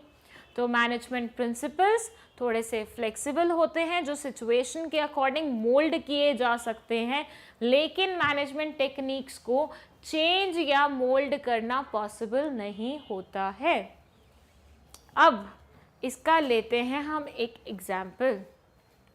There is a management principle called team spirit, principle of team spirit. ये क्या है? हमारा मैनेजमेंट प्रिंसिपल है। ये किसी भी नॉर्मल इंसान को गाइड करता है कि जब भी काम करो ऑर्गेनाइजेशन में, हमेशा टीम स्पिरिट में करो, हमेशा दूसरों के साथ मिलके करो, हमेशा ऐसे करो कि आप अपने बारे में ना सोचो, सिर्फ आप पूरी टीम को साथ लेके चलो। तो ये प्रिंसिपल इन सब चीज़ों के बारे में आपको गाइड करता है। लेकिन when it comes to management techniques, ये बोलता है कि ये भी आपको टीम स्पिरिट सिखाता है, लेकिन ये आपको गाइड नहीं करता, ये आपको स्टेप्स बताता है कि टीम स्पिरिट आएगी कैसे। किसी के अंदर अगर आपको टीम स्पिरिट वाली भावना लानी हो तो वो कौन से स्टेप्स आपको लेने पड़ेंगे जिसकी वजह से आप कंपनी में टीम स्पिरिट ला पाए। तो मैनेजमेंट प्रिंसिपल्स कहीं ना कहीं थोड़े से जनरल नेचर के रहते हैं, जो आपको बताते हैं क्या करना सही है, क्या करना गलत है।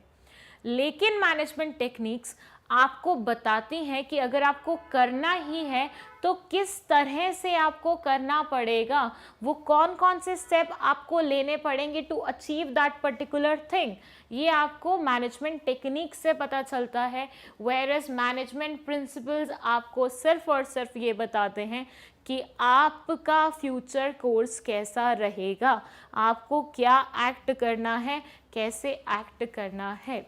सो आई होप आपको ये दोनों डिफरेंसेस समझ में आए होंगे और ये भी समझ में आया होगा कि ये दोनों चीज़ें इंटरचेंजेबली इस्तेमाल नहीं की जा सकती हैं. यू विल हैव टू हमेशा रिमेंबर ये चीज़ें अलग हैं और ये चीज़ें उनको अचीव करने के शायद रास्ते हो सकते हैं, लेकिन काइंड ऑफ है तो अलग ही. So this is a small video on what management principle versus management techniques. याद रखिएगा, दोनों को एक दूसरे की जगह इस्तेमाल मत कीजिएगा. पेपर में पूछी जा सकती हैं, ज़्यादा मार्क्स के लिए नहीं पूछी जाएंगी, 1-2 नंबर में ही आएंगी, क्योंकि बुक में भी इवन ज़्यादा पॉइंट्स कवर नहीं कर रखे हैं और ज़्यादा होते भी नहीं हैं. तो 1-2 नंबर के अकॉर्डिंग अपना कंटेंट प्रिपेयर कर लीजिएगा और अपना आंसर राइटिंग सही से रखिएगा. एक और चीज़ मुझे आपको बतानी थी कि देखिए, when it comes to business studies, ना सिर्फ नॉलेज मैटर करती है बल्कि how you present your answer वो भी मैटर करता है. तो अपनी राइटिंग स्किल्स पे थोड़ा सा ध्यान दीजिएगा. अगर आप सिर्फ इसी में रहते हैं कि मैं ज़्यादा से ज़्यादा नॉलेज गेन कर लूँ, ज़्यादा से ज़्यादा पढ़ लूँ, ज़्यादा से ज़्यादा याद कर लूँ, तो उस पर मत रहिएगा. थोड़ा सा उन सब चीज़ों को लिखने की भी आदत डालिएगा. जैसे जैसे आप लिखना सीखेंगे वैसे वैसे आपकी राइटिंग इम्प्रूव होगी और वो ना सिर्फ आपके 12th में अच्छे मार्क्स लाने में हेल्प करेगी, बल्कि फ्यूचर में भी अगर आप कोई पेपर लिखते हैं, कोई अच्छा मतलब कोर्स कर रहे हैं, तो वहाँ पे भी आपको काफ़ी यूज़फुल होगी. वरना वैसे ही लिखेंगे जैसे वो बीकॉम वाले बच्चे लिखते हैं भर भर के, बट कुछ ही लिख रहे हैं, कुछ भी कर रहे हैं, गाने लिख रहे हैं, कुछ भी स्टोरीज लिख रहे हैं. वो सब नहीं करना है यहाँ पे. यहाँ पे आपको जो भी क्वालिटी मतलब का आंसर प्रिपेयर करना है वो क्वालिटी वाइज बहुत अच्छा होना चाहिए. सो इतनी सब चीज़ों का ध्यान रखिएगा और इसी के अकॉर्डिंग प्रिपेयर कीजिएगा. आई होप ये सारी चीज़ें आपको समझ में आई हैं. कोई भी डाउट है कमेंट सेक्शन में पूछ लीजिए और अगर आपको नोट्स चाहिए तो आप magnetbrains.com पे जाके नोट्स ले लीजिएगा. Thank you so much. Hello everyone, welcome back to Magnet Brains. My name is CS Payal और इस वीडियो में हम पढ़ने जा रहे हैं मैनेजमेंट प्रिंसिपल्स वर्सेस वैल्यूज़ के बारे में. सी इन आवर लास्ट वीडियो हम लोगों ने डिस्कशन की मैनेजमेंट प्रिंसिपल्स और मैनेजमेंट टेक्निक्स के बारे में, राइट? यहाँ हम बोल रहे हैं कि हम डिस्कशन करेंगे मैनेजमेंट प्रिंसिपल और वैल्यूज़ के बारे में, लेकिन हम ये डिस्कशन नहीं करेंगे कि ये दोनों चीज़ें होती क्या हैं, क्योंकि समवट वी नो ये दोनों चीज़ें होती क्या हैं. यहाँ हम डिस्कशन करने वाले हैं कि कैसे ये दोनों चीज़ें एक दूसरे से अलग हैं, मतलब इन दोनों के बीच में डिफरेंस क्या है उसके बारे में बात करने जा रहे हैं हम यहाँ पे.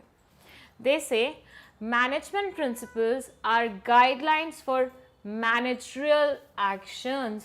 अब यहाँ पे थोड़ा सा गौर कीजिएगा क्योंकि यही वर्ड कहीं ना कहीं दोनों के बीच में डिफरेंस लाता है. यहाँ मैंने हाईलाइट किया है मैनेजरियल एक्शंस को, whereas what they say values are guidelines for human behavior. ये बोलते हैं कि भैया देखिए, जो मैनेजमेंट प्रिंसिपल्स हैं उनको एग्जिस्टेंस में लाने का एकमात्र रीज़न ये था कि हम मैनेजर्स को कहीं ना कहीं ये समझाएं कि उनको क्या करना चाहिए, क्या नहीं करना चाहिए, क्या चीज़ें अच्छी हैं किसी भी ऑर्गेनाइजेशन के लिए और क्या चीज़ें अच्छी नहीं हैं. लेकिन when it comes two values, ये बहुत ही जनरल नेचर की कॉन्सेप्ट है जो कि ये बताती है कि लोग मतलब जो ह्यूमन बीइंग्स हैं सोसाइटी में उन्हें कैसे बिहेव करना चाहिए. अब देखिए, ह्यूमन बीइंग तो कोई भी हो सकता है. He can be a manager, he can be a non manager too. ऐसा इंसान भी मतलब मान लीजिए एम्प्लॉयज़, हमारे यहाँ के स्टेक होल्डर, शेयर होल्डर, वो सारे किस में काउंट हो सकते हैं, हमारे वैल्यूज़ में काउंट हो सकते हैं. तो यहाँ से हमें एक और डिफरेंस का पॉइंट मिलता है. वो क्या है कि मैनेजमेंट प्रिंसिपल्स किसके लिए एग्जिस्टेंस में आती है, मैनेजर्स के लिए. यहाँ से हम मैनेजर्स को वो गाइडलाइंस देते हैं कि भैया आपको ऐसा करना है, ये करना है, वैसा करना है. लेकिन वैल्यूज़ हर एक इंसान के लिए इम्पॉर्टेंट है, चाहे वो मैनेजर है या फिर वो एम्प्लॉय है या फिर वो स्टेक होल्डर है या फिर वो और कोई इंसान क्यों नहीं है. तो हर एक इंसान जो ह्यूमन बीइंग्स की कैटेगरी में आता है, ह्यूमन बींग्स मतलब इंसानों की कैटेगरी में आता है जो भी मतलब पर्सन, उसको हम क्या करते हैं, वैल्यूज सिखाते हैं। Whereas when it comes to management वाली थिंग तो हम सिखाते हैं मैनेजमेंट प्रिंसिपल्स। इसका मैं एग्जाम्पल भी दूंगी आपको, वेट कीजिएगा। Management principles are technical in nature. ये बोलते हैं जो हमारे मैनेजमेंट प्रिंसिपल्स हैं ना वो बहुत टेक्निकल रहते हैं। वेयर एज हमारे जो ये प्रिंसिपल्स हैं, ये वैल्यूज़ हैं, ये बहुत एथिकल होती हैं। एथिकल मतलब जो चीज़ आपको बताए क्या चीज़ सही है क्या चीज़ गलत है नॉर्मल सोसाइटी में, लेकिन ऑर्गेनाइजेशन में मैनेजमेंट के पर्सपेक्टिव से जो आपको बताए क्या सही है क्या गलत है वो हो जाता है हमारा मैनेजमेंट प्रिंसिपल। तो ये सोसाइटी को ध्यान में रखती है, ये ऑर्गेनाइजेशन को ध्यान में रखती है, ये हर एक इंसान के लिए होती है। वेयर एज ये टिपिकली मैनेजर्स के लिए होती है या फिर उन लोगों के लिए होती है जो मैनेजमेंट का काम देख रहे होते हैं। अब इसका एक एग्जाम्पल ले लेते हैं हम। ये बोलता है, वही एग्जाम्पल ले रहे हैं टीम स्पिरिट वाला। ये बोलते हैं मैनेजमेंट प्रिंसिपल का एक प्रिंसिपल है प्रिंसिपल ऑफ टीम स्पिरिट, मतलब everybody should be like working in a team. हर इंसान के अंदर टीम स्पिरिट वाली भावना होनी चाहिए और उन्हें एक दूसरे से काम करना आना चाहिए। ये है हमारा मैनेजमेंट का प्रिंसिपल, जिसमें हम बोलते हैं कि अगर हर एक इंसान टीम स्पिरिट में काम करेगा, टीम वर्क की तरफ जाएगा, तो उससे किसका भला होगा? ऑर्गेनाइजेशन का भला तो होगा, इंडिविजुअली आपका भी भला होगा। जब आप सबके साथ मिलके काम करते हैं you get sense of like responsibility कि यार आपका एक गलत एक्शन शायद पूरी टीम को सफ़र करा सकता है, और भी बहुत सारी चीज़ें होती हैं। तो ये ऑर्गेनाइजेशन के पर्सपेक्टिव से ध्यान में रखा जाता है। और जबकि वैल्यूज़ के एग्जाम्पल की बात करें तो वैल्यूज़ के एग्जाम्पल होते हैं हमें दूसरों से लड़ाई नहीं करनी चाहिए, हमें हर किसी से अच्छे से बिहेव करना चाहिए, हमें कभी भी उल्टा काम नहीं करना चाहिए, डिसऑनेस्ट वाली चीज़ें नहीं करनी चाहिए। सो बेसिकली वैल्यूज़ आपको सोसाइटी में आप कैसे बिहेव करोगे एथिकली ताकि आप गलत ना लगो वो सिखाती हैं। वेयरएज वही चीज़ ऑर्गेनाइजेशन में ये होती है कि भैया ऑर्गेनाइजेशन में किस चीज़ से ऑर्गेनाइजेशन का भला हो सकता है, एट द सेम टाइम लोगों के साथ जस्टिस हो सकती है, वो चीज़ हमारी है मैनेजमेंट प्रिंसिपल्स।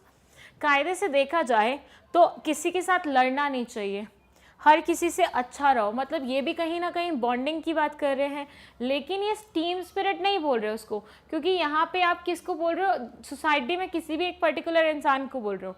टीम स्पिरिट की बात कहाँ आती है? किसी ऑर्गेनाइजेशन में आती है। तो इस तरह से ये थोड़े से क्या हो जाते हैं, एक दूसरे से अलग हो जाते हैं। बातें दोनों सेम ही बोल रहे हैं, वैल्यूज़ भी आपको यही सिखाती हैं एथिकली क्या चीज़ करना सही है क्या चीज़ करना गलत है। मैनेजमेंट प्रिंसिपल्स कहीं ना कहीं आपको ऑर्गेनाइजेशन के मैनेजमेंट के पर्सपेक्टिव में बताते हैं क्या चीज़ अच्छी है क्या चीज़ बुरी है। आई होप आपको ये दोनों के डिफरेंसेस समझ में आए होंगे। बिना एग्जाम्पल के अपने आंसर को मत समझाइएगा, बिकॉज दोनों के पॉइंट्स ऑलमोस्ट सेम सिमिलर लगेंगे, मतलब नहीं बनता। तो you will have to give example in order to explain the difference between the two things. I hope आपको ये समझ में आया होगा, और अगर कोई भी डाउट होगा तो कमेंट सेक्शन में जल्दी से लिख दीजिए, और अगर आपको नोट्स चाहिए तो magnetbrains.com पे जाके नोट्स भी ले सकते हैं। Thank you so much for watching this video. Hello everyone, welcome back to Magnet Brains. My name is CS Payal, और इस वीडियो में हम पढ़ने जा रहे हैं इम्पॉर्टेंस ऑफ मैनेजमेंट प्रिंसिपल्स के बारे में।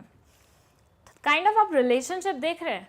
When it comes to first chapter हम वहाँ पढ़ रहे थे features of management, importance of management, और यहाँ हम पढ़ रहे हैं features of management principles, importance of management principles. तो पूरा का पूरा क्या है, सिर्फ और सिर्फ प्रिंसिपल्स के बारे में चैप्टर है ये।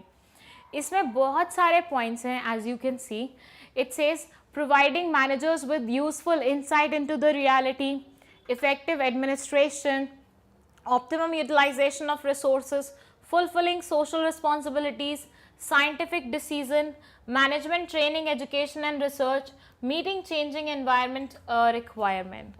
So ये सारे कहीं ना कहीं कंबाइन होके बनते हैं हमारे मैनेजमेंट प्रिंसिपल के इम्पॉर्टेंस पॉइंट। एक एक करके हम सबको डिटेल में डिस्कस करेंगे, लेकिन अगर कभी क्वेश्चन तो थोड़े कम मार्क्स के लिए आ जाता है, या बहुत ही जनरल नेचर का क्वेश्चन आ जाता है कि लिखिए एक short answer on importance of management principles. तो उस टाइम पे इस वीडियो में जितना भी कंटेंट बोला जाए, लिखा जाए, बताया जाए, वो सारा अगर आप कवर कर लेंगे तो आपको शॉर्ट फुल मार्क्स मिलने की पूरी उम्मीद है। बस आपको प्रेजेंट करना आना चाहिए अपना answer. So first what they say, providing managers with useful insight into the reality. ये बोलते हैं कहीं ना कहीं मैनेजमेंट प्रिंसिपल्स जो हमारे यहाँ के मैनेजर्स होते हैं, जो हमारे ऑर्गेनाइजेशन के मैनेजर्स होते हैं, उनको कुछ बढ़िया सिखा देती हैं अबाउट द रियलिटी। मतलब थ्योरेटिकल नॉलेज से वो उनके अंदर प्रैक्टिकल एस्पेक्ट घुसाने की कोशिश करते हैं। वो मैनेजर्स को कहीं ना कहीं बता देंगे कि अगर आप ऐसे बिहेव करोगे उसका रिएक्शन काइंड ऑफ ऐसा ऐसा ऐसा हो सकता है। तो उससे क्या होगा, मैनेजर पहले से ही सोच लेगा कि भैया अगर मुझे उस वे में एक्ट करना है तो मुझे उसके नतीजों के लिए भी क्या रहना पड़ेगा, तैयार रहना पड़ेगा। एक एग्जाम्पल ले लें इसका। जैसे मान लीजिए मैनेजर ने क्या किया कि कोई नई पॉलिसी इंट्रोड्यूस कर दी। अब हमने हमेशा पढ़ा है कि जब भी नई पॉलिसीज़ आती हैं तो लोग कुछ होते हैं जो बहुत अच्छे से उस चीज़ को ले लेते हैं और कुछ लोग होते हैं जो नेगेटिवली लेते हैं, मतलब पसंद नहीं करते नई चीज़ों को। तो ऐसे में ये दोनों ही कंडीशंस कि पसंद आएगा नहीं आएगा मैनेजमेंट प्रिंसिपल्स में पहले से ही कहीं ना कहीं लिखी होगी। तो उससे क्या होगा, मैनेजर पहले से ही सतर्क रहेगा कि भैया ऐसा कुछ हो सकता है। सेकेंड ये बोलते हैं इफेक्टिव एडमिनिस्ट्रेशन। अब देखिए मैनेजमेंट प्रिंसिपल्स हैं, मतलब कुछ प्रॉपर गाइडलाइंस हैं। जब हमारे पास पहले प्रॉपर गाइडलाइंस होती हैं और हम उसके अकॉर्डिंग एक्ट करें तो उससे फ़ायदा ये होता है कि हर एक चीज़ बहुत एफिशिएंटली एंड इफ़ेक्टिवली वर्क करती है, स्पेशली हमारे कंपनी की administration. Then they say optimum utilisation of resources. Management principles कहीं ना कहीं हमें ये सिखा देते हैं कि कंपनी में आप अच्छे से तभी वर्क कर पाएंगे जब आप चीज़ों को बहुत ज़्यादा एफिशिएंटली करेंगे। तो यहाँ पे एफिशिएंटली करने का मतलब क्या है कि जितने भी आपके पास रिसोर्सेज हैं उनका इस तरह से इस्तेमाल कीजिए कि उससे maximum to maximum output derive हो। तो ऑप्टिमम यूटिलाइजेशन ऑफ रिसोर्सेज मतलब utilisation of resources in such a way कि बिल्कुल भी वेस्टेज ना हो। अगर 10 चीज़ें उससे बन सकती हैं तो 11 बनवा दो इवन, मतलब इतना कोशिश करो। Fulfilling social responsibilities. फिर ये बोलते हैं भैया किसी भी ऑर्गेनाइजेशन की कुछ सोशल रिस्पॉन्सिबिलिटीज़ भी होती हैं, कुछ ऐसी भी वो होती हैं रिस्पॉन्सिबिलिटीज़ उनकी टुवर्ड्स द सोसाइटी जो उनको कंप्लीट करनी पड़ती हैं। तो मैनेजमेंट प्रिंसिपल्स काइंड ऑफ उस चीज़ में भी हेल्प करते हैं, क्योंकि कहीं ना कहीं वो आपको उस वे में भी डायरेक्ट करेंगे कि जहाँ आपकी रिस्पॉन्सिबिलिटी आ रही है उससे पीछे ना हटे। देन दे से साइंटिफिक डिसीजन। ये बोलते हैं कि जब भी हम मैनेजमेंट प्रिंसिपल्स की बात करते हैं तो ये कहीं ना कहीं आपको सिखाते हैं कि जब भी आप डिसीज़न ले रहे हो बहुत ही एवे से डिसीज़न मत लो कि कुछ भी आपके दिमाग में आया उसके बेसिस पे यू एक्टेड। ऐसा नहीं करना। आपको कुछ चीज़ों को बेसिस मानना है और उसके बेसिस पे ही अपना क्या लेना है, डिसीज़न मेकिंग करनी है। तो इससे क्या होगा, आपके जो आंसर्स आएंगे, आपके जो डिसीज़न लिए जाएंगे, आपके जो फैसले होंगे वो बहुत ज़्यादा कंस्ट्रक्टिव और साइंटिफिक माने जाएंगे based on some cause and effect relationship. फिर ये बोलते हैं management training, education and research. इनका कहना है कि भैया देखिए ये ऐसा काम नहीं है जो 2 मिनट में समझा जाए या 2 मिनट में याद कर लिया जाए। It takes time. आपको बहुत रिसर्च वर्क करना पड़ता है, बहुत कुछ चीज़ें देखनी पड़ती हैं, ट्रेनिंग्स अटेंड करनी पड़ती हैं और भी 100 चीज़ें होती हैं। उसके बाद कहीं ये चीज़ें आके आपके दिमाग में बैठती हैं तो उस चीज़ पे भी आपको वर्क करना पड़ेगा। Then meeting changing environment requirement, मतलब एनवायरनमेंट की रिक्वायरमेंट्स हमेशा चेंज होती रहती है, हमेशा बदलती रहती हैं और आपका इफ़ेक्टिव मैनेजमेंट तभी कहलाया जाएगा जब आप अपने मैनेजमेंट को according to the requirements change करते रहो। सो वो भी कहीं ना कहीं करने में हमारे मैनेजमेंट प्रिंसिपल क्या करते हैं, हेल्पफुल रहते हैं। सो इन शॉर्ट बोला जाए तो मैनेजमेंट प्रिंसिपल्स बहुत सारे काम करते हैं। ये इंश्योर करते हैं कि आपकी कंपनी में कम से कम वेस्टेज हो, जितने डिसीजन मेकिंग हो रहे हैं वो साइंटिफिक इन नेचर हो, मतलब कॉज एंड इफेक्ट पे बेस्ड हो। ऐसे ही डिस्क्रिशनरी वे में आपने नहीं लिए हो कि मन किया इस पे आंसर करने का, इस पे नहीं करने का तो ऐसा कर दिया। नहीं, जो भी सेलेक्ट कर रहे हो उसके पीछे एक रीज़न होना चाहिए, उसके सिलेक्शन के पीछे, और it should be the best decision ever. उसके बाद इन सब चीज़ों से मैनेजमेंट प्रिंसिपल अच्छे से इम्प्लीमेंट करोगे तो एडमिनिस्ट्रेशन आपका क्या होगा, इफ़ेक्टिव होगा। उसके अलावा आपके जो सोशल रिस्पॉन्सिबिलिटीज़ होंगी वो कंप्लीट होंगी, मैनेजमेंट में जितने भी लोग हैं जो भी हैं उनको ट्रेनिंग प्रोवाइड की जाएगी, रिसर्च वर्क कंप्लीट किया जाएगा, और एट द सेम टाइम आपको कहीं ना कहीं रियलिटी की एक पिक्चर भी मिल जाएगी मैनेजमेंट प्रिंसिपल्स को फॉलो करके। ये था इसका एक बहुत ही जनरल आंसर, बहुत ही जनरल कंटेंट पे वो करना। अब इसको हम इंडिविजुअली देखेंगे जो कि हम स्टार्ट करेंगे हमारी नेक्स्ट वीडियो से। पर मैं अभी भी बोल रही हूँ, अगर 3 नंबर का क्वेश्चन आएगा तो आपको सिर्फ उतना ही लिखना है जितना मैंने आपको बताया है। क्योंकि देखिए रीज़न देखिए, कंटेंट बहुत सारा है, ठीक है, मतलब पॉइंट्स बहुत सारे हैं। अगर हर एक पॉइंट में आप ज़्यादा एक्सप्लेन करने बैठ जाओगे तो एक ही पॉइंट में उलझ जाओगे और ओवर राइट कर दोगे, मतलब जितना आपको रिक्वायर्ड है उससे ज़्यादा राइट कर दोगे, जो कि नहीं चाहिए। वर्ड लिमिट का ध्यान रखना। 3 नंबर के लिए कोई आपको 10 पेज लिखने के लिए नहीं बोलेगा और आपको वो करना भी नहीं है। तो आप अपने कॉन्सेप्ट के अकॉर्डिंग, अपने क्वेश्चन मार्क के अकॉर्डिंग ही अपना आंसर करेंगे। आई होप ये पॉइंट आपको समझ में आए होंगे, दो हम उसको इंडिविजुअली विद एग्जाम्पल देखने ही वाले हैं, तो आप मेरी फ्यूचर वीडियोस देख सकते हैं इजीली। एंड अगर आपको नोट्स चाहिए तो आप magnetbrains.com पे जाके नोट्स भी ले सकते हैं। दैट्स आवर ऑफिशियल वेबसाइट जिसका link is provided in the description box. Thank you so much. Hello everyone, welcome back to Magnet Brains. My name is CS Payal और इस वीडियो में हम पढ़ने जा रहे हैं इम्पॉर्टेंस ऑफ मैनेजमेंट प्रिंसिपल्स के बारे में। यस, हम शुरू करने जा रहे हैं हमारे इम्पॉर्टेंस ऑफ मैनेजमेंट प्रिंसिपल्स के बारे में पढ़ना, और इसको हम सिग्निफिकेंस से भी डिनोट करते हैं। तो अगर कभी क्वेश्चन आए कि सिग्निफिकेंस पे लिखिए तो उसका मतलब यही है कि वो इम्पॉर्टेंस के बारे में ही बात कर रहे हैं। ये जितने भी सिनोनिम्स होते हैं ना, उनको आप ऐसा मान के चलिए कि वो अगर एक वर्ड लिख रहे हैं तो उनका मतलब वही है, वो दूसरा ही बोलना चाह रहे हैं। तो कंफ्यूज नहीं होना है कि बुक में तो ऐसा दिया हुआ था, उसमें तो सिग्निफिकेंस दिए ही नहीं हुए थे। बात बेटा दोनों की सेम ही है। फर्स्ट पॉइंट इसका बोलता है providing managers with useful insight into the reality। Managers को अंदर की इंसाइट देती है, अंदर की नहीं एक्चुअली रियलिटी की इंसाइट देती है। They say management principles act as guidelines for managers. जो हमारे मैनेजमेंट प्रिंसिपल्स होते हैं वो किसकी तरह एक्ट करते हैं, गाइडलाइंस की तरह एक्ट करते हैं। किसके लिए, फॉर द मैनेजर्स। ये हम बहुत बार पढ़ चुके हैं कि मैनेजमेंट प्रिंसिपल्स क्या करते हैं, गाइडलाइंस होते हैं, गाइडलाइंस होते हैं, फ्यूचर के बारे में बताते हैं, कैसे करना है कैसे नहीं करना है, ये सब चीज़ें बताते हैं। ये तो पुरानी बात हो गई है। उसके बाद आइए, these principles improve knowledge, ability and understanding of managers under various managerial situations. ये बोलते हैं कि ये जो प्रिंसिपल्स होते हैं कहीं ना कहीं ये मैनेजर्स की नॉलेज लेवल को, उनकी एबिलिटी को, उनकी अंडरस्टैंडिंग को इम्प्रूव करते हैं। मतलब इनका कहना ये है कि आपकी जो मैनेजमेंट प्रिंसिपल्स हैं वो नॉलेज बढ़ाएंगे, वो उनकी एबिलिटी को इम्प्रूव करेंगे कि कैसे सिचुएशन में कैसे एक्ट करना है, कैसे मोर मैच्योरली एक्ट करना है, कहीं ना कहीं वो सिखाते हैं। Then they say the effects of these principles help the managers to learn from their mistakes। ये principles कहीं ना कहीं managers को मदद करते हैं खुद की गलतियों से खुद ही सीख लेने के लिए।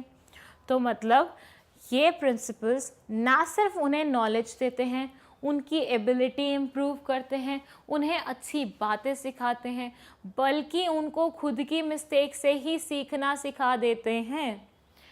These principles guide managers to take right decision at the right time। सही डिसीजन लेना सही जगह पे, सही प्लेस पे, सही टाइम पे, ये कहीं ना कहीं एक मैनेजर कहाँ से सीखता है, मैनेजरल प्रिंसिपल से ही सीखता है। तो इन शॉर्ट ऐसा मानिए कि ये कुछ गाइडलाइंस हैं, यहाँ मैं लिख देती हूँ, दीज आर गाइडलाइंस। और गाइडलाइंस आपको क्या करती हैं, डायरेक्ट करती हैं ना, गाइड करती हैं कि भैया फ्यूचर में ये करना, ये मत करना। मतलब वो आपको कुछ अच्छी चीज़ें सिखाती हैं, कुछ ऐसी चीज़ें सिखाती हैं जो आपको थोड़ा सा मैच्योर बनाती हैं, आपकी डिसीज़न मेकिंग को अच्छा करती हैं और आपको खुद की ही मिस्टेक से सीखना सिखाती हैं कि आप लोगों को गलती करके उनकी मिस्टेक मत वो करो, आप खुद गलती करो, सीख लो उससे और नेक्स्ट टाइम उस गलती को रिपीट ना करो। तो ये सारी चीज़ें कहीं ना कहीं हमें कहाँ से सीखने को मिलती हैं? मैनेजमेंट प्रिंसिपल से ही सीखने को मिलती हैं। सो एक बार दोबारा से बता देती हूँ मैं पूरे पॉइंट को। ये बोलते हैं जो हमारे मैनेजमेंट प्रिंसिपल्स है वो हमारे मैनेजर्स की इस तरह से मदद करते हैं कि रियलिटी का थोड़ा सा इंसाइट दे देते हैं। जब मैं इसका एग्जाम्पल आपको पिछले वीडियो में बता रही थी तो मैंने उसको बहुत ही प्रिसाइज रखा था, लेकिन मैं उसे यहाँ पे डिटेल्ड वे में आपके साथ डिस्कस करती हूँ। मैंने क्या बोला कि एक इंसान है, ठीक है, ये इंसान है हमारे पास जिसने क्या सोचा कि मैं एक ऑर्गेनाइजेशन ज्वाइन करता हूँ और फॉर्चुनेटली उसने ज्वाइन कर भी लिया और उसे पोजीशन मिल गई कौन सी? मैनेजर्स वाली। मतलब ये क्या बन गया? अब एक ऑर्गेनाइजेशन का मैनेजर बन गया। अब इसने बहुत चीज़ें सोची हुई थी दिमाग में, इसने सोचा हुआ था जिस दिन मैं मैनेजर बनूंगा मैं ये करूंगा, मैं वो करूंगा, मैं ऐसे करूंगा, मैं वैसे करूंगा।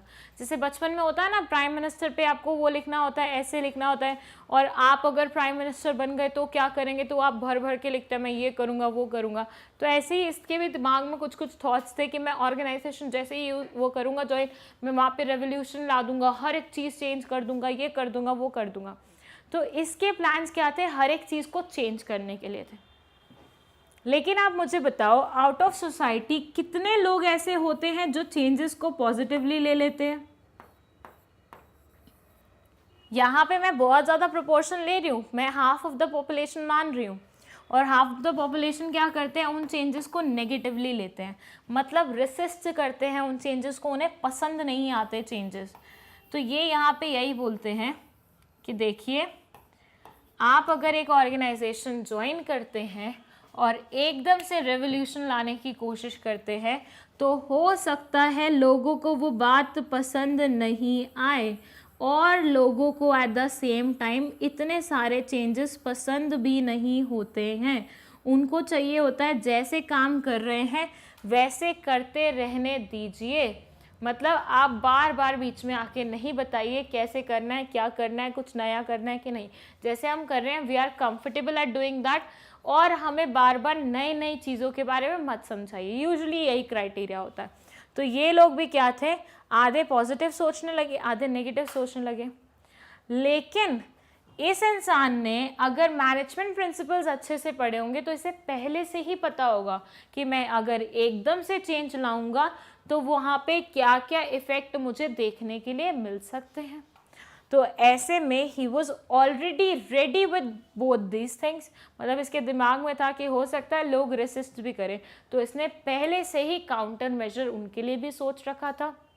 तो ये अच्छा मैनेजर कहलाया जाएगा। और thanks to what? The management principles, जिन्होंने इसे रियलिटी का एक इंसाइट पहले से ही दे दिया था कि बेटा ऐसा करोगे तो ऐसा हो सकता है, उसके लिए काउंटर मेजर्स भी तैयार कर लो, और कैसा करोगे उससे पॉजिटिव होगा, कैसा करोगे उससे नेगेटिव होगा, वो भी कहीं ना कहीं हमारे मैनेजमेंट प्रिंसिपल्स हमें बता देते हैं। तो यहाँ पे ये इंसान जिसने ये ऑर्गेनाइजेशन ज्वाइन की थी और बहुत सारे चेंजेस एकदम से ला दिए थे, कहीं ना कहीं ही वॉज हैप्पी कि उसने जो मैनेजमेंट प्रिंसिपल्स पढ़े थे उसकी वजह से उसे पता चल गया कि चेंजेस हर किसी को पसंद नहीं होते, लोग उसे रेसिस्ट भी कर सकते हैं। तो इसने उनके लिए पहले से ही चीज़ें सोच के रखी थी कि उनके साथ कैसे डील करना है। So this was the first point of our importance of management principle. I hope आपको ये समझ में आया होगा, और अगर कोई भी डाउट है तो आप कमेंट सेक्शन में लिख सकते हैं, और अगर आपको नोट्स चाहिए तो magnetbrains.com पे जाके आप नोट्स भी ले सकते हैं। That's our official website जिसका link is provided in the description box. Thank you so much.